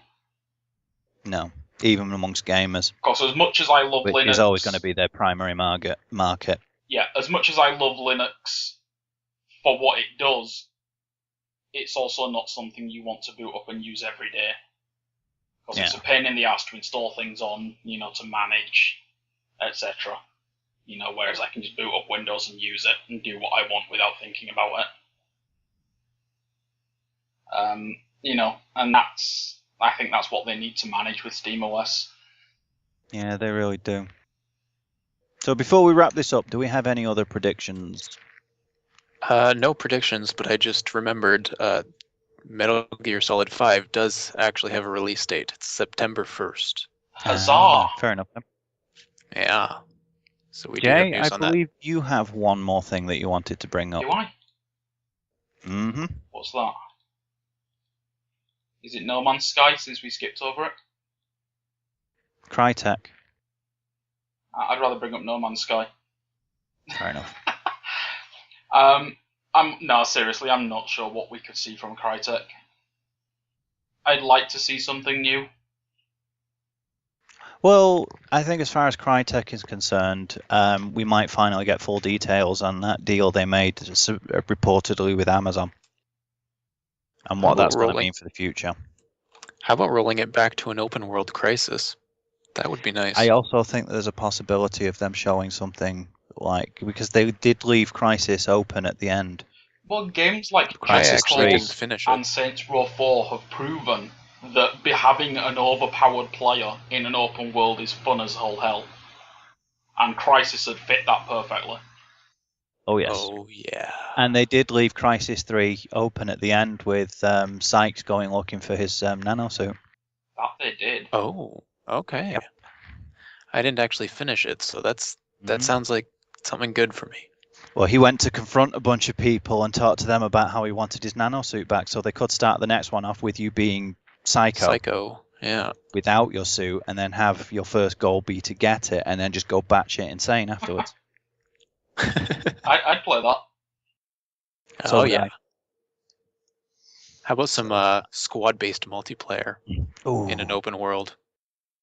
That would be Nano brilliant. squads. Yeah. Raptor Squad. Yeah. They could just do an open world prequel where the original team's together, Prophet, Psycho, etc. And just do it as a 4-player co-op game. Oh, they could do a reboot. Actually, the squad is 5 members, but the one thing I have concerning about that is the suit functionality. Because it's a prequel but a new game, chances are they're going to put the new suit functionality on the older than first game suits. And that's just it doesn't sit too well. Well, recent gaming has given them an explanation for that. The features were cut to make the game perform well, or in this case, to make the suit perform well. That is true. having a lowered powered suit. Yeah. I mean, to be fair, there's only really the 3 core powers, aren't there, to Crisis suits: the stealth, the armor, and the speed. Yeah, but I was thinking more of have you played Batman Origins? No, I haven't. Yet. Okay. Partway through Arkham City, you get a special grappling hook that allows you to launch past a target that you've grappled onto. Oh, yeah. But in Origins, you get it at the very beginning of the game, where it wasn't even present in the first game. Well, what about Devil May Cry? Haven't played it. the third game, which is set before the first, he has more weapons, he has more powers. So what, did he just randomly forget them all when he went to Malay Island in Devil May Cry? Now there's a game I want to see come to PC as a HD. Devil May Cry 4 is going to PC, even though it already was on the PC. Yeah, but those ports were shite. They're terrible. Devil May Cry 4 is shite. That's true. End of statement. I don't like 3 either. I wasn't a big fan of 2. I actually really like Devil May Cry 3. And number 2 wasn't great, but it was still entertaining. It was easy enough to play. The first one was absolutely like my favorite of the entire series. I think it just did everything right at the time. I'm sure I haven't played it in God knows how many years since it came out, but Still stands up. It does. It still works, and it's amazingly quick, that game, especially considering how old it is now. Some of the fast-paced games you get now aren't as fast. Kind of going slightly off topic here, but since we've already gone off a bit, going back to Konami, Yeah. I would like to see them announce a new Zone of the Enders. Doubt they'll do that, though. That would actually make them money. That's a good point. And I think that's a nice cynical note to end on, unless we have anything else. Sounds like we're good. Yeah. Yeah. There's nothing else I can think of. Let's just leave No Man's Sky up in the air where it belongs then. Exactly.